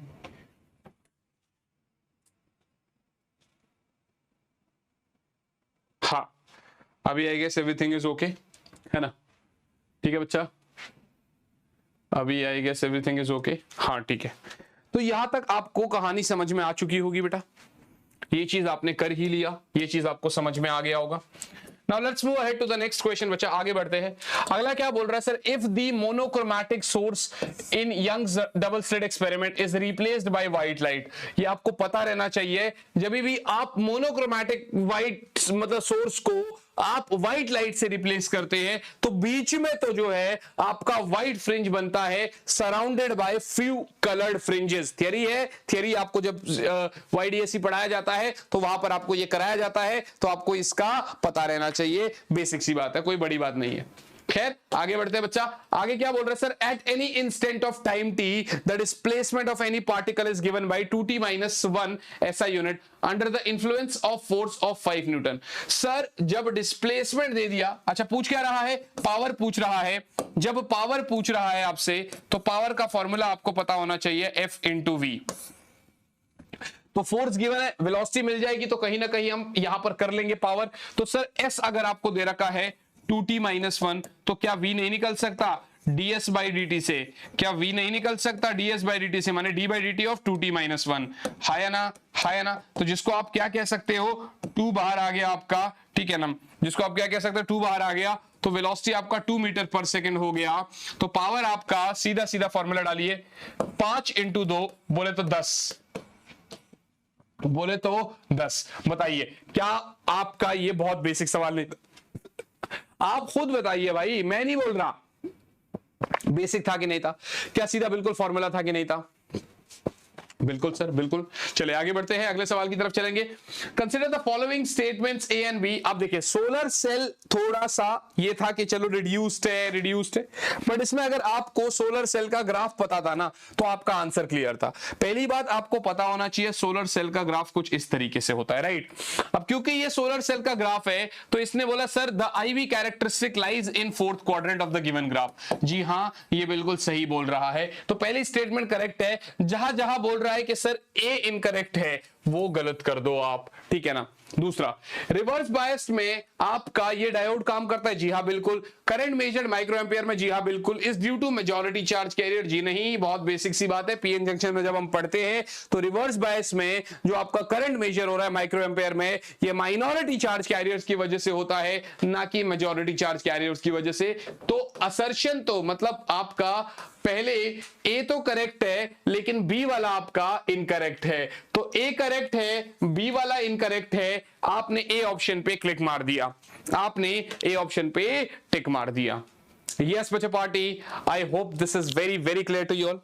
चलिए अगले सवाल पे चलते हैं बेटा। अगला सवाल हमसे क्या बोल रहा है कि sir two bodies A and B of same mass undergo completely inelastic 1D collision. The body A moves with velocity v1 while body B is at rest before collision. The velocity of the system after collision is v2.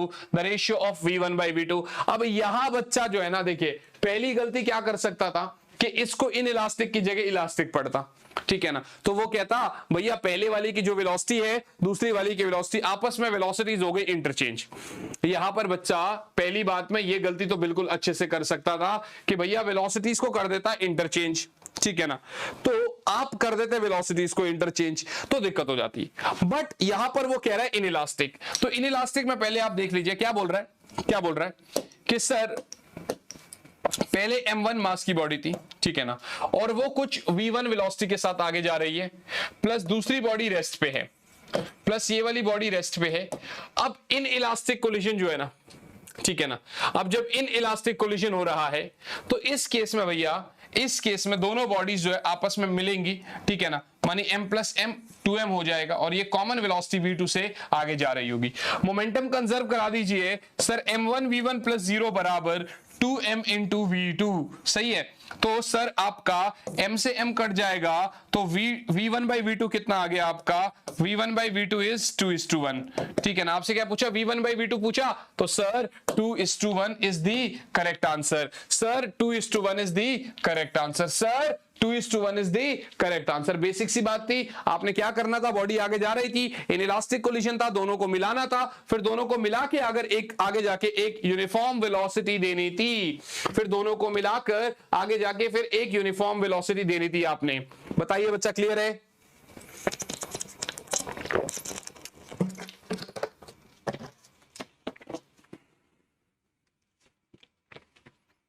Yes और not बच्चा party? I hope this is very very clear बेटा। क्या ये कहानी आप सभी बच्चों को समझ में आ रही है? जी सर। चलिए आगे बढ़ते हैं। तो आगे अगर आप ध्यान से देखेंगे बच्चे तो यहां पर क्या हो रहा है, question 25, a light ray enters through a right angled prism at point P with the angle of incidence 30 degree as shown in figure. एक लाइट रे है वो, ये क्वेश्चन थोड़ा अच्छा माना गया, मैं नहीं कहूंगा ज्यादा अच्छा है बट आसान है, थोड़ा सा आपको देखना है। लाइट रे आपका एक पी पॉइंट पे 30 डिग्री एंगल के साथ इंसिडेंट हो रही है। इसको जरा हम अगले पेज पे बना लेते हैं, इसको जरा हम अगले पेज पे बना लेते हैं। और कुछ टीचर जब इसको सॉल्व करवा रहे थे तो वहां पर क्या हो रहा था कि वो यहां पर थोड़ा सा अलग ही जोन में चले जाते हैं और वो कराते कराते ये सोचते हैं कि भैया ए दे रखा है, चलिए रिफ्रैक्टिव इंडेक्स का फॉर्मूला लगा देंगे, वो नहीं होगा। यहाँ पर ये 30 डिग्री है, ठीक है ना। क्वेश्चन को आगे बढ़िए फिर से। बोला sir it travels from the prism and इतना बेस्ड पैरेलल टू बीसी, तो पैरेलल टू बेस बीसी, ठीक है ना। ठीक है भैया, ठीक है सर। तो पैरेलल तभी होता है जब मिनिमम डेविएशन वाला केस होता है, तो ये कंफ्यूज करने वाली बात कर रहा है। And emerges along the face AC, ठीक है, and emerges along the face AC, the refractive index of the prism is, the refractive index of the prism is. पहली बात तो आप ये देखिएगा कि ये वाला जो एंगल है, यदि ये क्रिटिकल एंगल होगा तभी तो आपका ये इस तरीके से सरफेस के अलोंग ग्रेस करेगी, तभी तो आपका R जो है 90 डिग्री निकलेगा। जी सर बिल्कुल सही बात है, बिल्कुल सर बिल्कुल सही बात है। यदि ऐसा है तो ये वाला एंगल, ये वाला एंगल, ये वाला एंगल और ये वाला एंगल मिलाकर आपका 360 बनता है। ये 90, ये 90, ये 90, तो ये वाला 90 बच गया कि नहीं बच गया? जी सर। और यदि ये IC ये 90, तो क्या ये वाला 90 माइनस IC नहीं बचता है क्या? सभी को प्लस कर लो और उसका देखोगे तो 90 माइनस I मिलेगा। ठीक है सर। पहले आप इधर से इधर चले जाओ, फिर आप इधर से इधर चले जाओ। बाहर आपका एयर है, बाहर आपका एयर है। आप क्या करते हैं, आप एयर से इस मीडियम में जा रहे हैं जिसका रिफ्रैक्टिव इंडेक्स म्यू है, तो आपको ये पता रहता है म्यू2 बाई म्यू1 बराबर आपका आता है sign I1 by sine R1 कर दो, कोई बात नहीं। तो म्यू2 तो म्यू है, म्यू1 आपका एयर है, साइन I1 आपका कितना है, साइन 30 है, और साइन R1 आपका कितना है, साइन ऑफ 90 माइनस IC है। सही है बच्चा, सही है बच्चा। तो इसको सामने भेजो, इसको सामने भेजो, तो आप ये कह रहे हो कि सर साइन 90 माइनस IC क्या हो जाएगा, cos IC, cos IC into mu, ठीक है ना। तो म्यू पहले आगे लगा दो और फिर उससे, तो म्यू इंटू कॉस आई सी बराबर साइन 30 हो गया 1/2, तो कॉस आई सी मुझे मिलता है 1/2 म्यू। सर मेरा जो कॉस आई सी बन रहा है वो मुझे मिल रहा है 1/2 म्यू। सर जो कॉस आई सी मुझे मिल रहा है वो 1/2 म्यू मिल रहा है। सर कॉस आई सी मुझे 1/2 म्यू मिल रहा है, बहुत अच्छी बात है यार, बहुत अच्छी बात है कि जो cos IC मिल रहा है वो 1/2 म्यू मिल रहा है।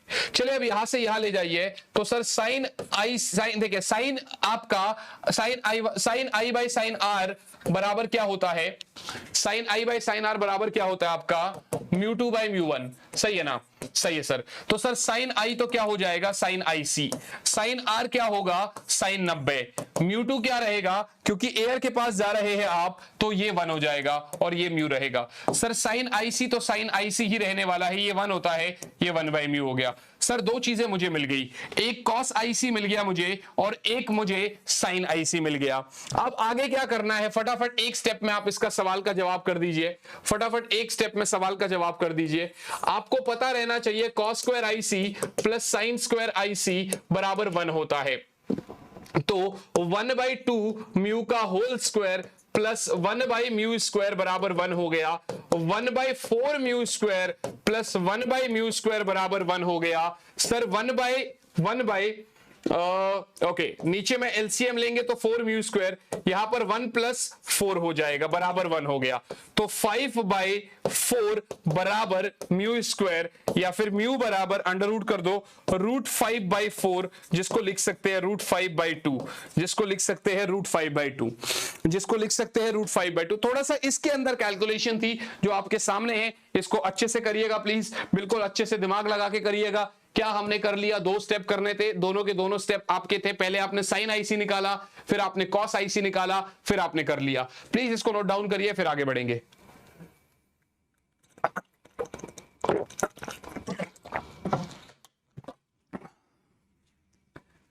प्लीज इसको नोट डाउन करिए बच्चा, फिर आगे बढ़ेंगे।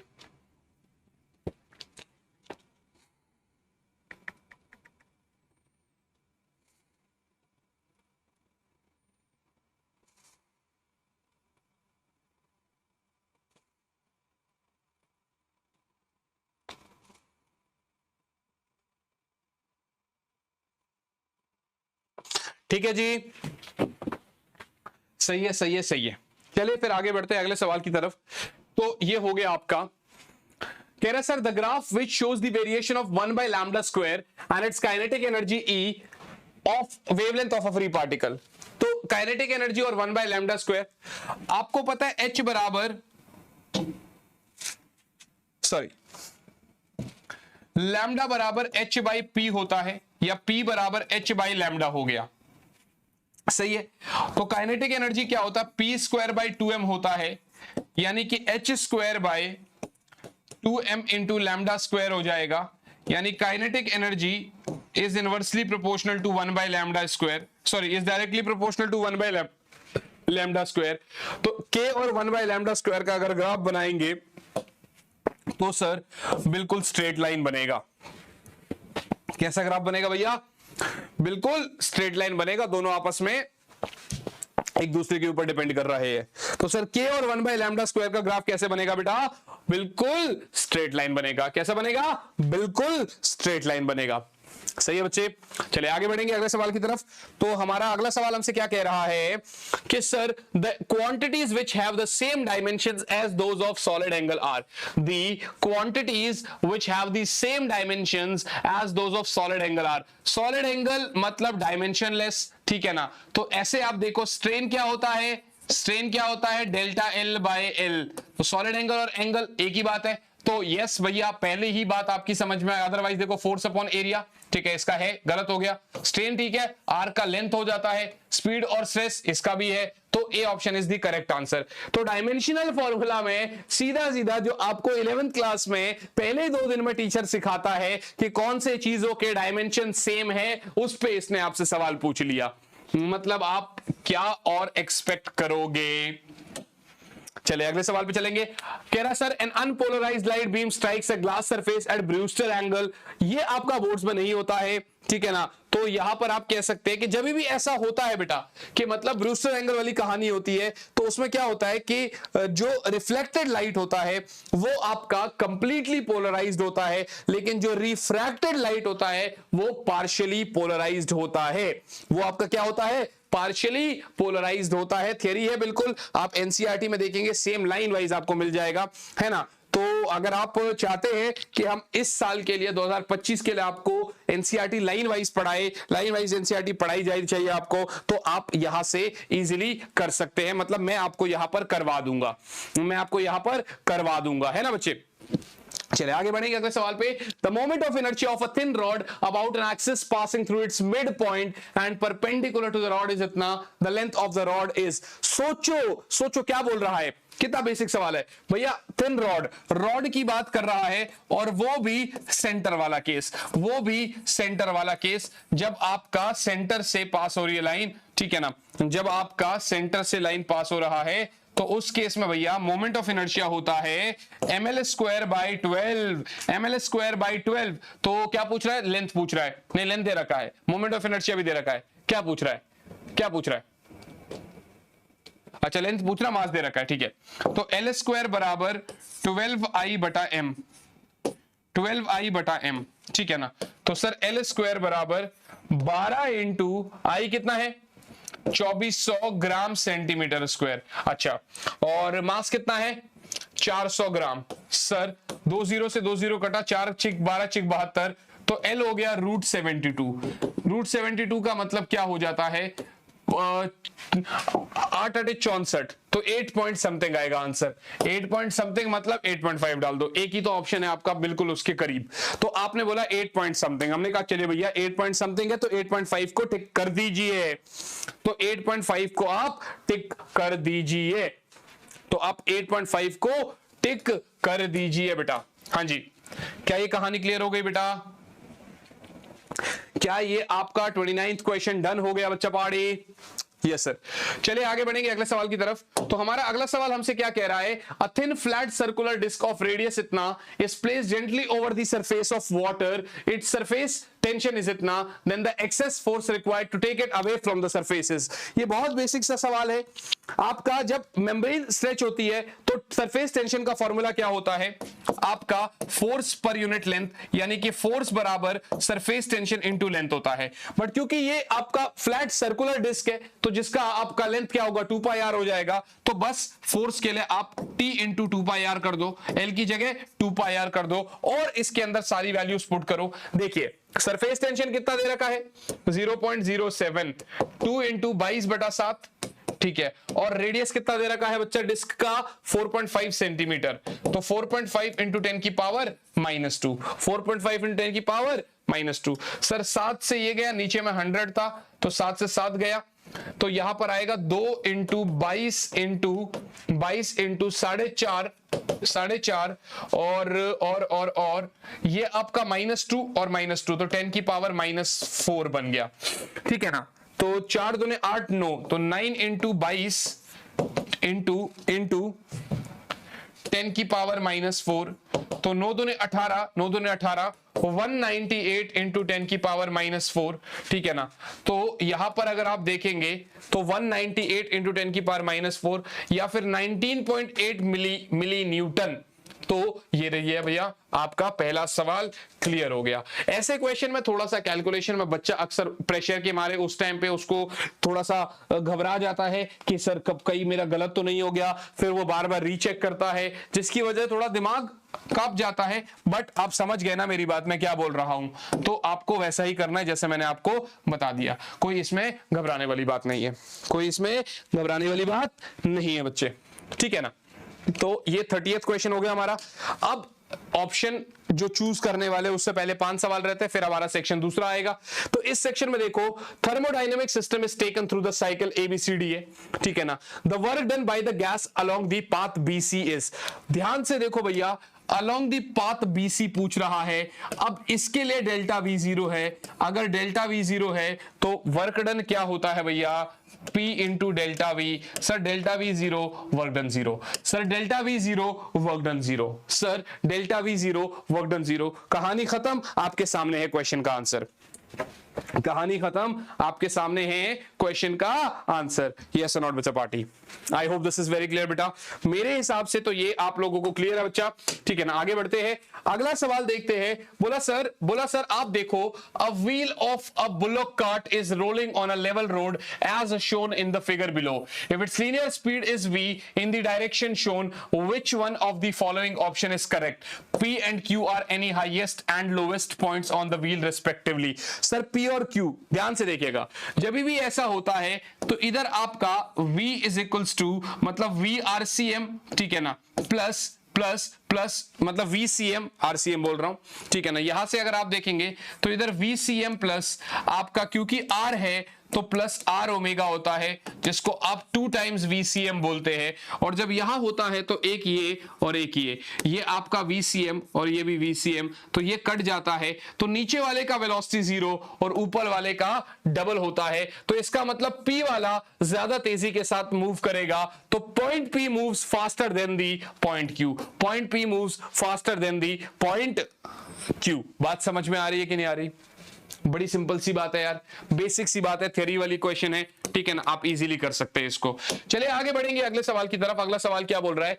The mass of planet is 1/10 that of the earth and its diameter is half that of the अर्थ, ठीक है ना। सर जो नया मास है वो आपका m/10 दे दिया, और डायमीटर बोले रेडियस बोले एक ही बात है, वो हाफ ऑफ द अर्थ है, माने रेडियस आपका आधा दे दिया, ठीक है ना। तो एक्सेलरेशन ड्यू टू ग्रेविटी बोल रहा है। सर g आपका gm/r² होता है, तो g डैश क्या हो जाएगा? gm-r' का स्क्वायर, बोले तो gm/10 इंटू r/2 का होल स्क्वायर, और आई कैन से gm/4 और नीचे में 10 r², या फिर 4/10 ऑफ g, या फिर 2/5 इंटू 9.8, ठीक है ना। तो 19.8 3.92 आपका आंसर आ गया, 3.92 मीटर पर सेकंड स्क्वायर आपका आंसर आ गया। फॉर्मूला भाई, फॉर्मूला फॉर्मूला फॉर्मूला, बार बार आपको एक ही बात कही जा रही है सर, फॉर्मूला फॉर्मूला फॉर्मूला।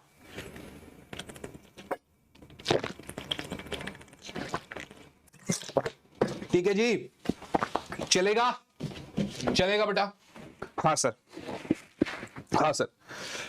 आगे बढ़ते हैं, आगे बढ़ते हैं। So in the following circuit the equivalent capacitance between terminal A and terminal B is, तो इस सर्किट में टर्मिनल A और B के बीच में, ये अगर आप देख पा रहे हो तो ये व्हीटस्टोन ब्रिज है, और जब व्हीटस्टोन ब्रिज है तो ये बीच वाला हट जाएगा, तो 2 और 2 बचा सीरीज में, जिसका होता है 1 माइक्रोफैरड, है ना। सीरीज में क्या होता है? C/N।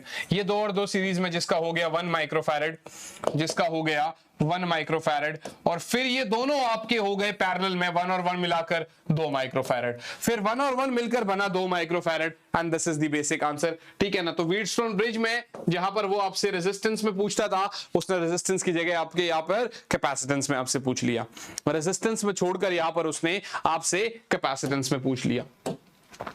नेक्स्ट क्वेश्चन आपका ये रहा 35th question. A thin spherical shell is charged by some source, the potential difference between the 2 point C and P is. अब यहां पर बच्चा क्या करता है? C पॉइंट पे पोटेंशियल डिफरेंस निकालता है, उसके दिमाग में रहता है कि P पॉइंट पे निकालता है, उसके दिमाग में रहता है C पॉइंट पे तो पोटेंशियल 0 होता है ना ना ना।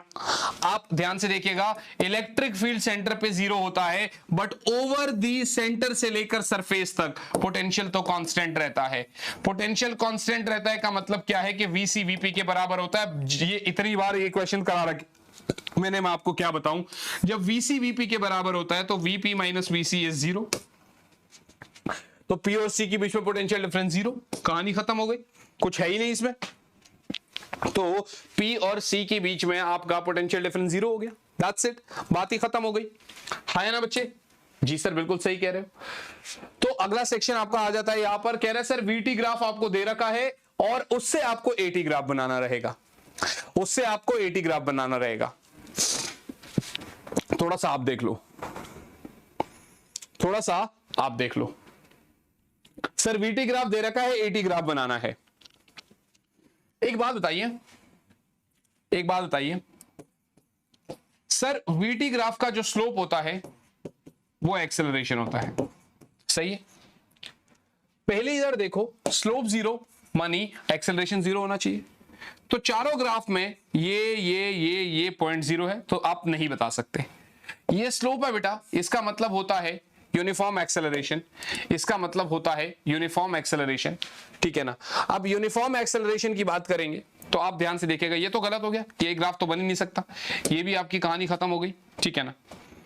ये भी आपकी कहानी खत्म हो गई, ग्राफ एक ही बनेगा, ठीक है ना। ये रहा आपका पॉजिटिव, फिर आपका स्लोप 0 मतलब एक्सेलरेशन 0, फिर स्लोप नेगेटिव में मतलब यूनिफॉर्म एक्सेलरेशन बट नेगेटिव में यानी रिटार्डेशन, और फिर आपकी आगे उसी तरीके से ग्राफ चला गया।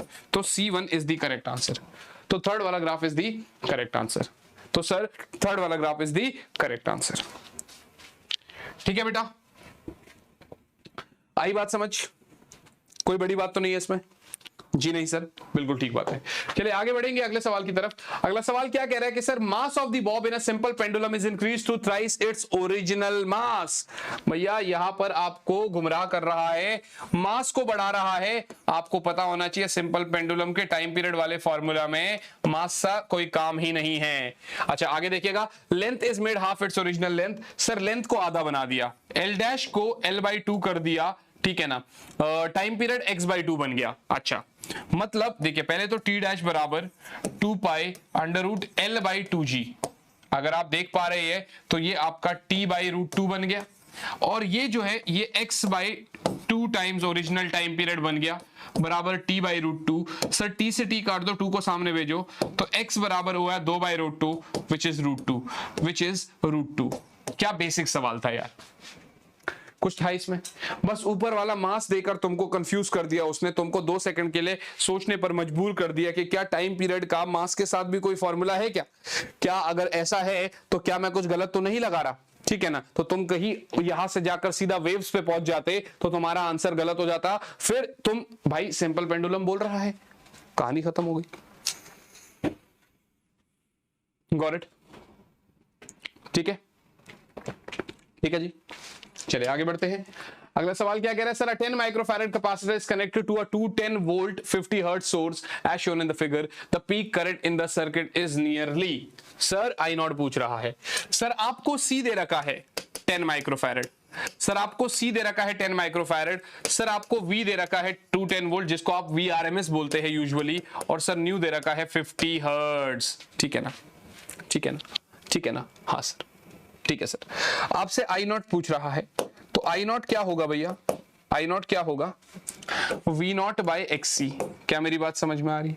सर V0 को क्या लिखते हैं, VRMS इंटू √2/XC। XC को क्या लिखते हैं 1/ωc, ωc को ऊपर भेज दो सीधा, तो आंसर आया VRMS √2 इंटू ωc, ठीक है सर।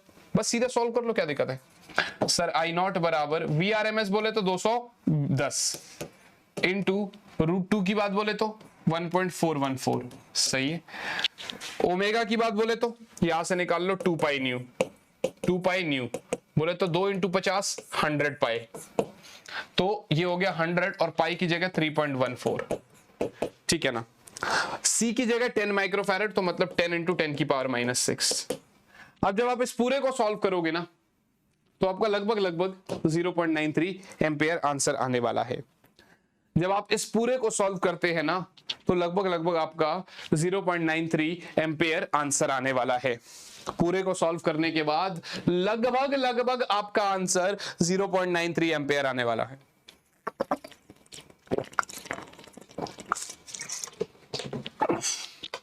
हाँ जी बच्चे,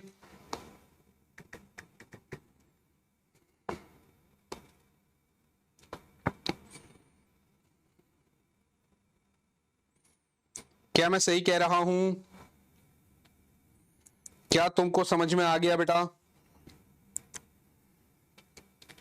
हाँ सर, बस ज्यादा सवाल नहीं बचे, 12 ही क्वेश्चन बचे है ना, और लगभग 1.5 घंटे के आसपास हमारा ये पेपर खत्म हो जाने वाला है, ठीक है ना। Sir, the following graph represents TV curve of an ideal gas where T is the temperature and V is the volume at 3 pressures. Sir, PV बराबर nRT होता है. आप यहां पर T और V का ग्राफ बना रहे हैं. आप यहां पर T और V का ग्राफ बना रहे हैं. ये तो कांस्टेंट है, तो PV इज इक्वल्स टू आपका, या ऐसा डायरेक्टली प्रोपोर्शनल टू T आ जाएगा. ठीक है ना. तो यहां पर अगर आप देख पा रहे हैं, एक सेकंड बच्चों, एक सेकंड में देख लूँ एक बारी, फिर क्या इश्यू आ गया, ऐसा क्यों हो गया भाई, कैमरा बंद हो गया हमारा, ऐसा काहे, ऐसा काहे भाई, ऐसा काहे, सॉरी गाइस. हाँ चलिए अब ठीक है. तो यहां पर जब हम देख पा रहे हैं बेटा, तो आपको ये चीज पता होना चाहिए कि जब ऐसा बोल रहा है तो करेक्ट रिलेशन, तो मतलब आपका सीधा सीधा P1 is greater than P2 is greater than P3, क्योंकि आपसे क्या बोल रहा है भैया, चार्ल्स लॉ. ठीक है ना. अब इतना तो कमेंट में बता दो चार्ल्स लॉ क्या होता है. अब इतना तो कमेंट में बता दो कि चार्ल्स लॉ क्या होता है. ठीक है. An iron bar of length L has a magnetic moment M. It is bent at the middle of its length such that the two arms make an angle 60 degree with each other. भैया iron rod है इस तरीके से, भैया इस तरीके से, जरा ध्यान से देखिएगा, जरा ध्यान से देखिएगा. आधा लेंथ पे आपने तोड़ दिया, लेंथ आधा पर तोड़ दिया आपने, तो मानी इसका भी मैग्नेटिक मोमेंट m/2 हो गया और इसका भी m/2 हो गया. बड़ा ऑब्वियस सी बात है, 60 डिग्री का एंगल बना रहे हैं. अब अगर मैं दोनों के बीच में ये देन देखता हूं, ये L/2 ये L/2, तो ये भी L/2 बना, क्योंकि भैया ये 60 डिग्री है तो ये सारे एंगल 60 डिग्री बन गए. हाँ है ना जी सर. तो अब नया मैग्नेटिक मोमेंट क्या होगा, QM इंटू इफेक्टिव लेंथ, और इफेक्टिव लेंथ तो L/2 है, QM इंटू L/2. अब QM इंटू L आपका M होता है, तो M/2 आंसर आ गया. आप अदरवाइज क्या करते, M/2 लेते, M/2 लेते, फिर उसका रिजल्टेंट निकाल देते, आपका आंसर गलत हो जाता, फिर आपका आंसर गलत हो जाता. ठीक है ना. राइट बच्चा पार्टी. सही है. हाँ सर. चलिए अगले सवाल पे चलते हैं. अगला सवाल क्या कह रहा है sir, the minimum energy required to launch a satellite of mass m from the surface of earth of mass m and radius r in a circular orbit and at an altitude of 2r from the surface of the earth is. Sir आपको क्या है, एक satellite को, देखिए ये r radius है, m mass का है, एक सैटेलाइट को आपको अर्थ के सरफेस से लेकर सरफेस से 2r दूरी तक भेजना है. तो कह रहा है सर मिनिमम एनर्जी कितनी होनी चाहिए. बट ऑब्वियस सी बात है कि यहां पर आप एनर्जी कंजर्वेशन की बात करेंगे, मतलब टोटल एनर्जी को आप एक बार ही देखेंगे. आपको पता है सर टोटल एनर्जी बराबर क्या होता है, potential energy plus kinetic energy. Sir total energy इस पॉइंट पर कितना होगा, -gmm/2 इंटू आर कितना है भैया, 3r, r plus 2r, 3r बराबर इस सरफेस पे पोटेंशियल एनर्जी कितना है भैया, -gmm/r प्लस कुछ काइनेटिक एनर्जी दिया होगा तभी तो जाके टोटल एनर्जी बना होगा. यहां पर उसकी कुछ पोटेंशियल एनर्जी है, कुछ आपने काइनेटिक दिया होगा तो वो यहां पर पहुंचा होगा और टोटल इतनी एनर्जी गेन कर रहा होगा. मतलब -gmm/6r, ये इसको प्लस कर दीजिए, प्लस gmm/r बराबर काइनेटिक एनर्जी. एलसीएम लेंगे तो -gmm/6r प्लस 6 है ना, तो 6 - 1 5 होगा, तो 5 gmm/6r. तो आंसर अपना आ गया 5 gmm/6r. आंसर अपना आ गया बेटा 5 gmm/6r. सर आंसर अपना आ जाता है 5 gmm/6r. बोलिए बात समझ में आ रही है. हाँ सर. अगला सवाल, सवाल का गायब हो गया भाई, अरे ये वाला कहा, अच्छा ये मिल गया. चलिए, a parallel plate capacitor is charged by connecting it to a battery through a resistor. If I is the current in the circuit, then in the gap between the plates, a parallel plate capacitor है, आपने उसको एक battery से connect कर दिया resistor के through. Current circuit में I current है, गैप में प्लेट्स में क्या होता है? बड़ी सिंपल सी बात है, ये आपका कैपेसिटर का क्वेश्चन नहीं है, ये किस चीज का क्वेश्चन है? ये आपका किस चीज का क्वेश्चन है? ईएम वेव्स का, जो बोलता है कि सर कैपेसिटर प्लेट्स के बीच में एक करंट होता है जिसको डिस्प्लेसमेंट करंट बोलते हैं, जिसका मैग्नीट्यूड आपका कंडक्शन करंट के बराबर होता है। तो सर आईसी बराबर आईडी होता है in between the gap of plates, in between the gap of plates. Option पढ़िएगा sir, there is no current, गलत हो गया। Displacement current of magnitude equal to I flows in the same direction as I, बिल्कुल सही बात है sir, बिल्कुल सही बात है सर, उसी डायरेक्शन में आपका करंट फ्लो होता है। कितना फ्लो होता है? उतना ही करंट जितना नॉर्मल आपका आई है। और आपका ये ईएम वेव्स में एनसीईआरटी में क्वेश्चन तक दे रखा है बैक एक्सरसाइज में कि आईसी को आईडी के बराबर प्रूफ करिए। The property which is not of an EM wave, दो सवाल EM wave से पूछ लिए गए, तो EM wave की क्या प्रॉपर्टी नहीं है? They are transverse in nature, होते तो है। The energy density in electric field is equal to the energy, बिल्कुल सर, बिल्कुल, ये भी एनसीईआरटी का ही क्वेश्चन है बैक एक्सरसाइज का। यूई बराबर यू भी आपको हम प्रूफ करा देते हैं एनर्जी पर यूनिट वॉल्यूम का 1/2 epsilon naught E naught 1/2 epsilon naught E RMS square बराबर आपका B square by 2 mu naught, right है ना? तो बी मतलब B RMS. So they travel with a speed equal to इतना, बिल्कुल सर, ये भी बिल्कुल सही बात है, ये भी बिल्कुल सही बात है। They originate from charges moving in uniform speed, ना ना ना ना, एक्सेलरेटेड चार्ज होता है भैया, एक्सेलरेटेड चार्ज होता है भाई साहब। क्या होता है? एक्सेलरेटेड चार्ज होता है सर, एक्सेलरेटेड चार्ज होता है, यूनिफॉर्म चार्ज नहीं होता है। चलिए अगले सवाल पे चलेंगे। A metallic bar of Young's modulus, sir Young's modulus दे रखा है उसने, and coefficient of linear thermal expansion alpha भी दे दिया,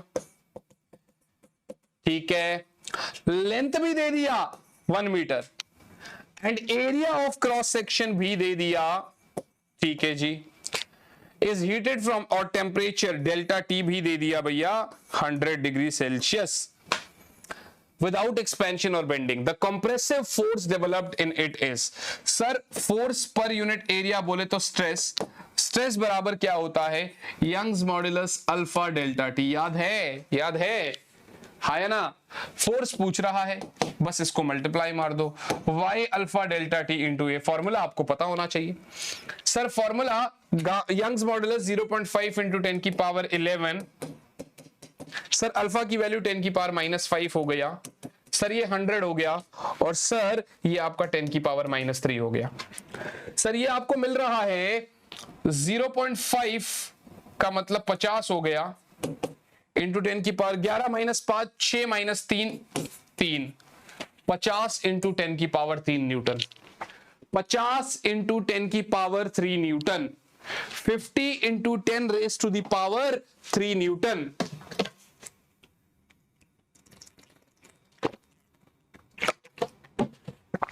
क्या ये हो गया बच्चों? क्या ये हमसे बन गया? हाँ सर बिल्कुल। अगला सवाल, choose the correct circuit which can achieve the bridge balance. अब ये वाला क्वेश्चन को देखने के लिए ना आपको पहले ये देखना था, थोड़ा सा ये सही तरीके से नहीं बना है। जब आप क्वेश्चन पेपर में देखोगे तो इसमें एक तो पहले आप ऑड वन आउट हटा दो, रिवर्स, इसमें आंसर तो फर्स्ट है, ठीक है ना, बट पहले आप रिवर्स बायस वाला हटा दो तो बिल्कुल ही नहीं होगा। इस वाले के अंदर आपका क्या हो रहा है, क्या कहता है, शॉर्ट सर्किट हो गया, तो इस वाले तक करंट ही नहीं पहुंचेगा, ये भी खत्म हो गया। तो इसीलिए आप सिर्फ और सिर्फ इस वाले पे क्लिक करते हैं एंड दैट्स इट। इसको हम थोड़ा सा, इसके ऊपर बहुत सारे सवाल कराऊंगा मैं आपको, तो आपको और अच्छे से समझ में आएगा। अगला कह रहा है सर एक शीट जो है वो हॉरिजॉन्टल सरफेस की, वो आपका एक स्ट्रॉन्ग मैग्नेटिक पोल के सामने रखी गई है। कह रहा फोर्स की जरूरत है किस चीज के लिए? To hold the sheet there if it is a magnet. बिल्कुल सही बात है यार, नहीं तो वो मैग्नेट उसके ऊपर फोर्स लगा देगा। तो ए वाला सही है भाई, जहां पर ए नहीं है तो वो आपका वैसे भी गलत हो गया। तो चाहे आप बी पे क्लिक करेंगे चाहे आप सी पे क्लिक करेंगे। दूसरा, hold the sheet there if it is non magnetic, नहीं, ऐसी कोई दिक्कत वाली बात नहीं है बेटा, ठीक है ना। तीसरा, move the sheet away from the pole with uniform velocity if it is conducting. जी बिल्कुल, ये बात भी सही है, ठीक है ना। और नॉन कंडक्टिंग, नॉन पोलर नहीं, ऐसा कुछ नहीं है। तो B is the correct answer बेटा, ठीक है ना। आप बी पे क्लिक कर दीजिएगा। राइट बच्चा पार्टी, बी पे आप क्लिक कर दीजिएगा। एनसीईआरटी की लाइन से उठाया हुआ क्वेश्चन है, एनसीईआरटी की बिल्कुल डिटो लाइन से उठाया गया क्वेश्चन है। अगला सवाल कह रहे हैं, the plates of a parallel plate capacitor connected to a battery are moved close to each other. Sir C होता है epsilon naught A by D. Sir आपने डी डैश को कम कर दिया, मतलब आपका डी लेस हो गया, आपका डी कम हो रहा है। अगर डी आपका कम हो रहा है तो कैपेसिटेंस बढ़ेगा, ठीक है सर, कैपेसिटेंस बढ़ेगा। वो बैटरी से कनेक्टेड है, ये क्वेश्चन मतलब ये मैं काफी बार बताता हूं, बहुत जरूरी होता है, बिकॉज वो बैटरी से कनेक्टेड है, it is connected to the battery, it remains connected to the battery.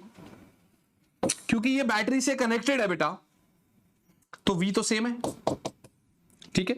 तो Q डैश क्या हो जाएगा, C dash into V dash, बोले तो KC इंटू V, क्योंकि कैपेसिटेंस तो बढ़ गया, समथिंग कुछ भी K टाइम्स बढ़ गया होगा कुछ भी, तो चार्ज भी बढ़ गया, तो चार्ज तो बढ़ गया।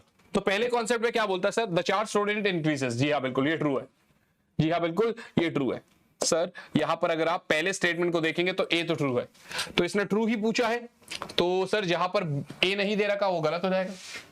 हाँ sir, the energy stored in it decreases. अच्छा यू की वैल्यू निकाल लीजिएगा, तो half C dash V dash square, बोले तो हाफ के सी इंटू वी स्क्वायर, बोले तो के टाइम्स यू, तो इंक्रीज होता है, गलत हो गया भैया, तो ये फॉल्स है। जहां पर बी को ट्रू दिखा रहा है उसको भी काट दीजिए। वैसे तो ये आपका सही हो गया, बट स्टिल आप एक बारी मैच कर लीजिए। इट्स कैपेसिटेंस इंक्रीजेस, जी हाँ बिल्कुल ये बात सही है, अभी जस्ट हमने देखा। The ratio of charge to its potential is same. Charge to potential का रेशियो तो सी होता है, जबकि ये आपका इंक्रीज हुआ है, तो ये गलत हो गया भाई, ये वाली स्टेटमेंट फॉल्स हो गई आपकी।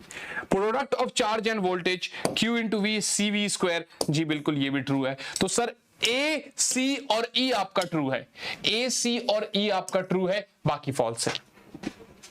सर ए सी और ई आपका ट्रू है, बाकी फॉल्स है।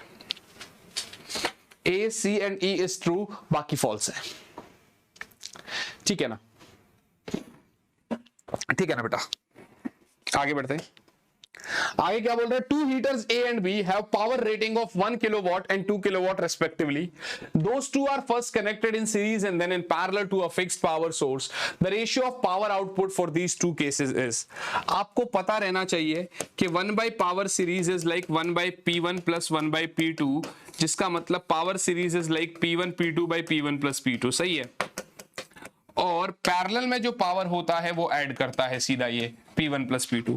तो सर इस केस में अगर देखेंगे तो power series like P1 P2 मतलब 1 इंटू 2, 2 बाई 1 प्लस 2 3, तो power in series is 2 by 3, power in parallel is 3, तो पावर इन सीरीज बटा पावर इन पैरेलल इज 2 बटा 3 बटा 3 which is 2 by 9, which is 2:9। बताइए कितनी बेसिक से बात थी, सीधा सीधा आपको आंसर देना था, बिल्कुल स्ट्रेटली आपको आंसर करना था। And I hope this is clear to you all. मेरे हिसाब से हो जाएगा इजीली। आसान है, आसान है, यस सर आसान है, सर आसान है। Second last question of the class. Small telescope has objective इतना, आईपीस इतना, magnifying power at a distant object. बताइए भैया क्या सवाल पूछ रहा है। m बराबर FO बटा FE। FO की बात करी जाए तो पूछ रहा है सर 5 बटा, नहीं उल्टा, सॉरी गलत गलत गलत, 140 बटा 5, आंसर आ गया 28, आंसर आ गया 28, आंसर आ गया 28। आगे बढ़ते, ओ लास्ट क्वेश्चन कहाँ गया भाई, आजा भाई आजा, अरे ये कहाँ डिलीट हो गया भाई, अच्छा ये रहा, मिल गया। सर फोर्स को आपको alpha T square plus beta T बता रहा है, बोल रहा sir factor which is dimensionless if alpha and beta are constant. अच्छा इसका डायमेंशन इसके डायमेंशन के बराबर होगा होमोजेनिटी से, जी सर, एक टी से एक टी काट दो तो अल्फा टी बटा बीटा बराबर 1 हो गया, यानी कि अल्फा टी बटा बीटा बराबर 1 की जगह आप ऐसा लिख सकते हैं m0 l0 t0। जी सर, इसका मतलब अल्फा टी बाई बीटा आपका आंसर आ गया। इसका मतलब अल्फा टी बाई बीटा आपका आंसर आ जाता है। सो बेसिकली 50 सवाल हम यहां आपके सामने सॉल्व करा चुके हैं बिल्कुल अच्छे तरीके से, और यूजुअली लगभग 90 मिनट के आसपास। दिस वाज योर नीट का 2024 का पेपर। तो जैसा भी आपका पेपर गया आप इससे मिला सकते हैं आंसर की, ठीक है ना। वैसे मैं आंसर की आपको टेलीग्राम पे दे दूंगा, टेलीग्राम चैनल नीट अचीव हमारा जो टेलीग्राम चैनल है उसमें मैं आपको आंसर की दे दूंगा।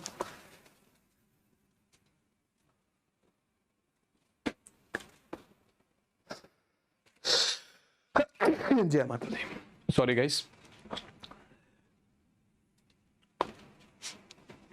एक सेकेंड। हाँ, मौसम ऐसा चल रहा है ना,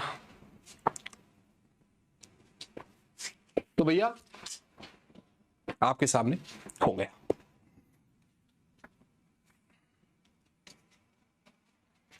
पेपर पूरा हमने सॉल्व करा दिया आपको।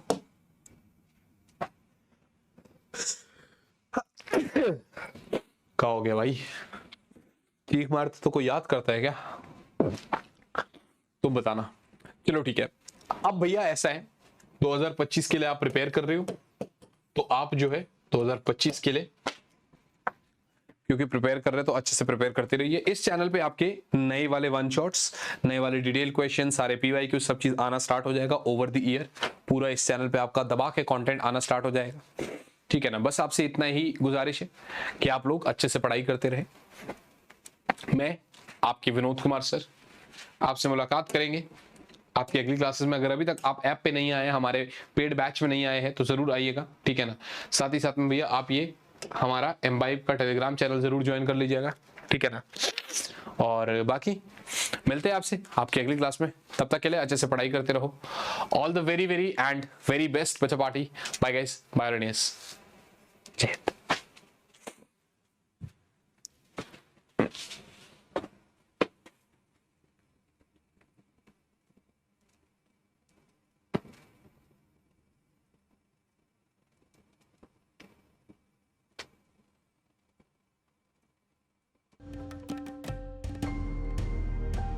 Keep imbibing. We believe in you.